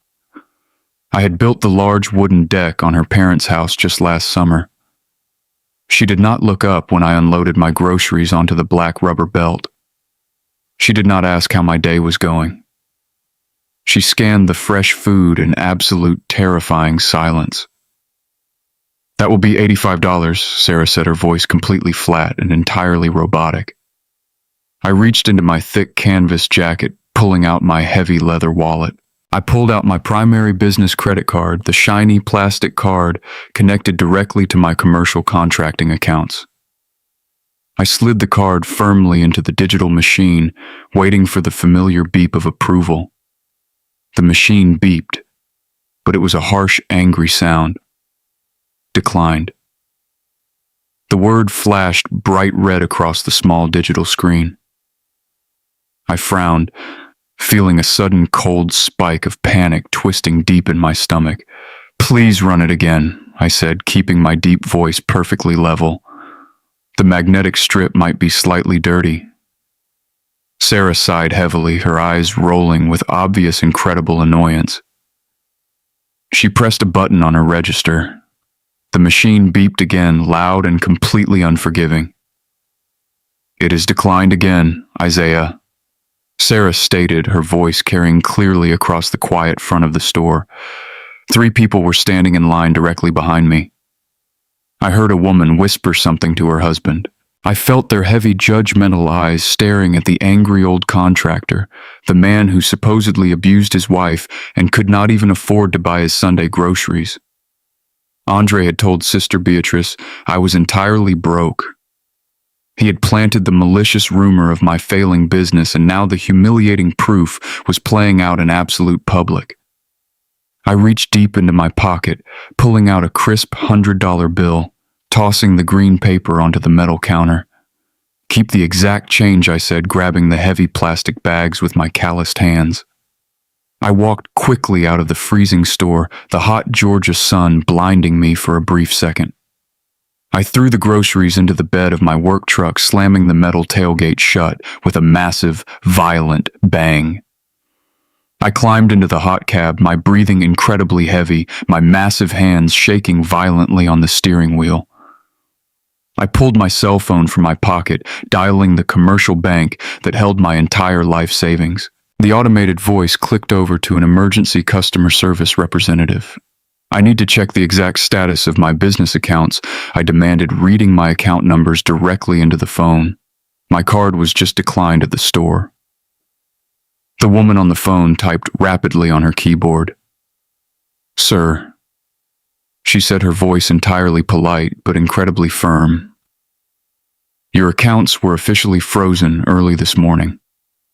We received a certified medical power of attorney declaring you entirely unfit to manage your financial estate pending a full psychological evaluation. We also received notifications of highly suspicious, erratic spending patterns." The cab of the truck felt like it was shrinking, crushing my ribs, stealing all the oxygen straight from my lungs. "Who submitted the document?" I growled, my voice turning into a dangerous feral rumble. Your designated emergency proxy, the woman replied smoothly. Your son Andre. He legally froze the assets to protect your estate, sir. You will need to speak directly with him or provide a court order to lift the heavy restrictions. I hung up the phone, dropping it onto the passenger seat. Vanessa Sterling was not just making empty threats. She was actively squeezing my neck, trying to choke me completely out of the fight. She had directed Andre to forge a medical document, twisting the narrative to claim I was the one losing my mind. They had cut off my money. They had cut off my friends. They had completely isolated me on an island, waiting for me to finally starve or finally snap. I started the heavy truck engine, the deep rumble vibrating through the floorboards. They thought they had entirely cornered a tired old man. But they forgot one crucial, undeniable fact. A cornered builder does not just lay down and die. A cornered builder uses whatever heavy tools he has left to break entirely through the wall. The sun finally set over the Cascade neighborhood, leaving behind a thick, suffocating heat that clung to the windows of our home. I did not turn on the living room lamps. I sat in my heavy leather recliner in the pitch black, my calloused hands resting on my knees, watching the quiet street through the narrow slits of the wooden blinds. My bank accounts were completely frozen. My oldest friends had turned their backs on me. The entire neighborhood was convinced I was a violent, abusive old man completely losing his mind. The heavy grandfather clock in the hallway chimed 10 times. The deep metallic gongs echoed through the silent house. Brenda and Kendra were upstairs in the master bedroom, going over the printed Florida legal files one more time. I was keeping the watch, waiting for the enemy to make his next move. Andre had not come home yet. He was out there somewhere in the dark city, plotting with Vanessa Sterling, tightening the heavy noose they had thrown around my neck. A pair of bright headlights suddenly swept across our manicured front lawn. The beams cut through the dark, illuminating the heavy oak trees I had planted 20 years ago.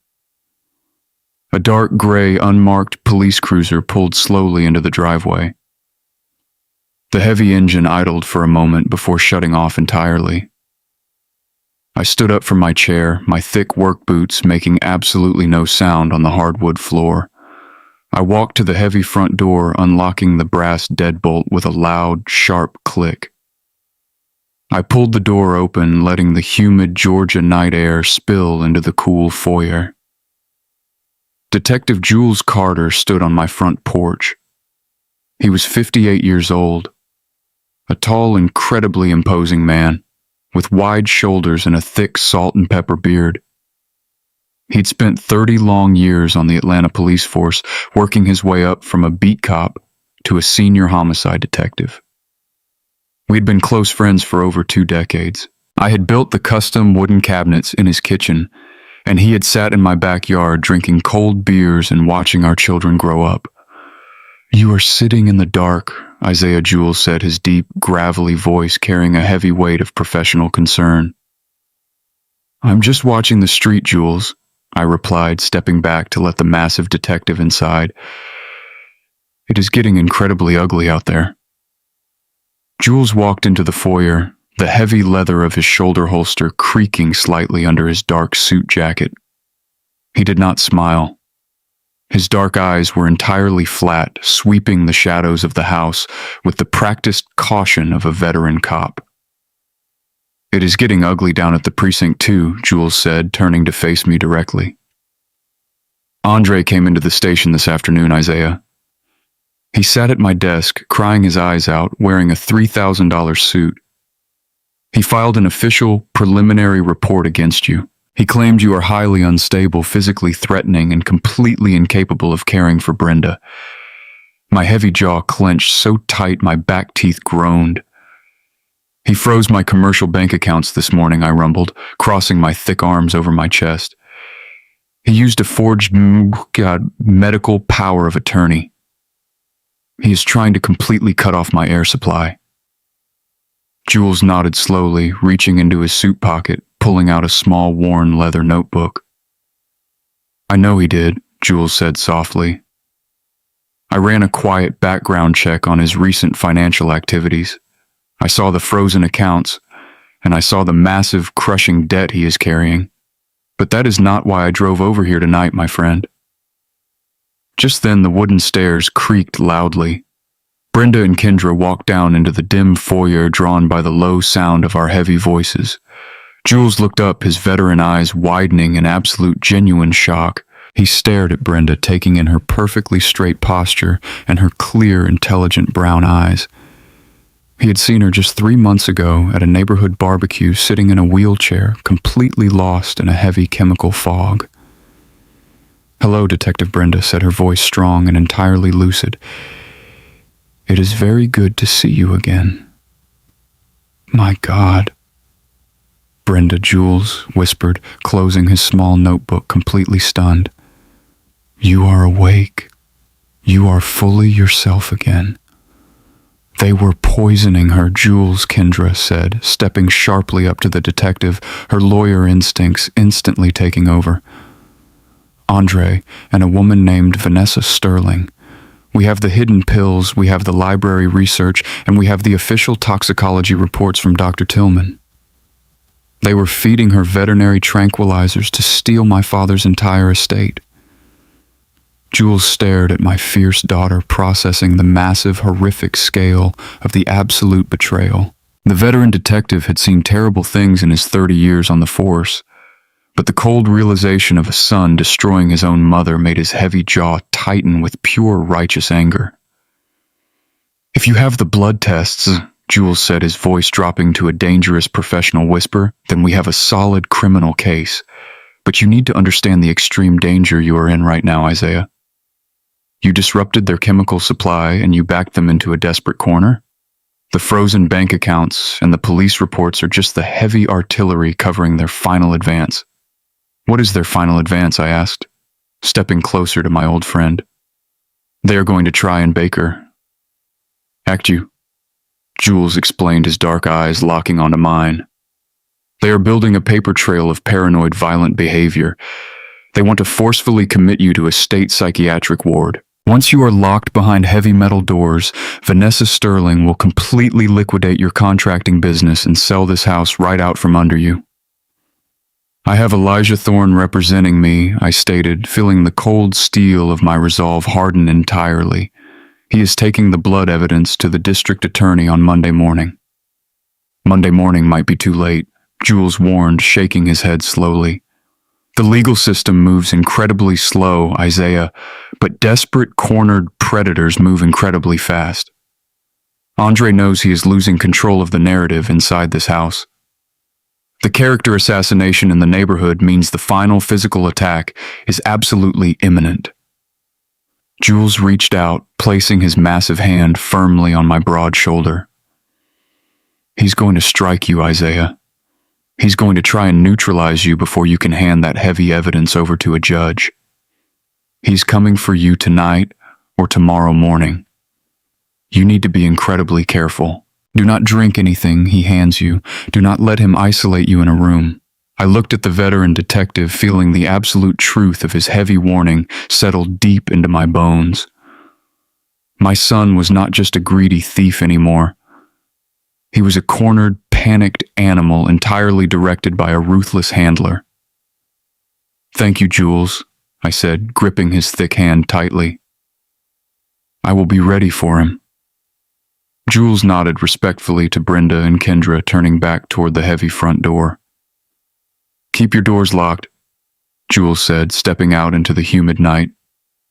"And call me the absolute second he tries anything stupid. I will have a squad car here in 3 minutes." I closed the heavy front door, locking the brass deadbolt with a loud, final click. I turned around, looking at my beautiful wife and my fierce, brilliant daughter. The waiting game was entirely over. The neighborhood thought I was crazy, my bank accounts were completely drained, and the police were watching my house. But I was a master carpenter, and I had built this family entirely on solid rock. When my son walked through that front door tomorrow, he was going to walk straight into the heavy steel jaws of my trap. The sun finally rose on Monday morning, casting a pale, nervous light across the dark hardwood floors of our Cascade home. I had not slept a single wink. I sat alone at the heavy oak table in the kitchen, listening to the low, steady hum of the large refrigerator. The house was incredibly quiet, but it was the heavy, suffocating silence that comes right before a massive, violent storm. Brenda and Kendra were waiting patiently in the adjacent dining room, hidden entirely in the deep shadows, holding the digital recorder perfectly still. The heavy wooden stairs began to creak. Slow, dragging footsteps echoed loudly in the tall hallway. Andre walked into the bright kitchen, and the smooth, arrogant corporate mask he wore for the entire neighborhood was completely shattered. He wore a wrinkled white dress shirt completely untucked with his expensive silk tie hanging loosely around his neck. His dark eyes were bloodshot, surrounded by heavy dark circles darting nervously around the room like a trapped and cornered animal. Vanessa Sterling had clearly pushed him to the absolute terrifying edge. "Good morning, Dad," Andre said, his voice entirely hollow and shaking slightly. He walked straight over to the smooth granite counter, keeping his broad back to me, avoiding my direct gaze entirely. I did not say a single word. I did not move a single muscle. I just watched him, my large, calloused hands resting flat on the cold wooden table, feeling the cold steel of my absolute, unbroken resolve. I know things have been incredibly tense between us this weekend. Andre continued, his hands gripping the edge of the granite counter, so tight his knuckles turned completely white. "I know you are under a massive amount of pressure with Mom, and I know you are incredibly stressed about your failing business accounts. But I want to fix this, Dad. I really do. We are a family, and we need to stop fighting each other before we lose absolutely everything." He reached up into the tall wooden cabinet, pulling down 2 heavy glass tumblers. He turned on the cold water tap, letting the loud, rushing water fill the quiet and suffocating room. His back was still turned to me, but a master carpenter is trained to see every single tiny shift in a structure. I watched his right shoulder dip incredibly low. I saw his elbow jerk in a quick, unnatural, and deeply practiced motion. He was reaching quickly into his tailored pants pocket. He was dropping the heavy, crushing poison directly into my glass, desperately trying to silence the angry old man before Elijah Thorne ever reached the district attorney. He turned back around, holding the 2 glasses of cold, clear water. He walked slowly over to the heavy oak table, setting 1 glass directly in front of me. The water sloshed slightly over the thick rim, catching the pale morning light, leaving a small wet ring on the wood. "Drink some water, Dad," Andre said, forcing a sickening fake smile onto his pale, sweating face. "Let us just sit down, clear our heavy heads, and talk about signing the medical estate papers like 2 rational adults. You look incredibly tired today, and you really need to hydrate before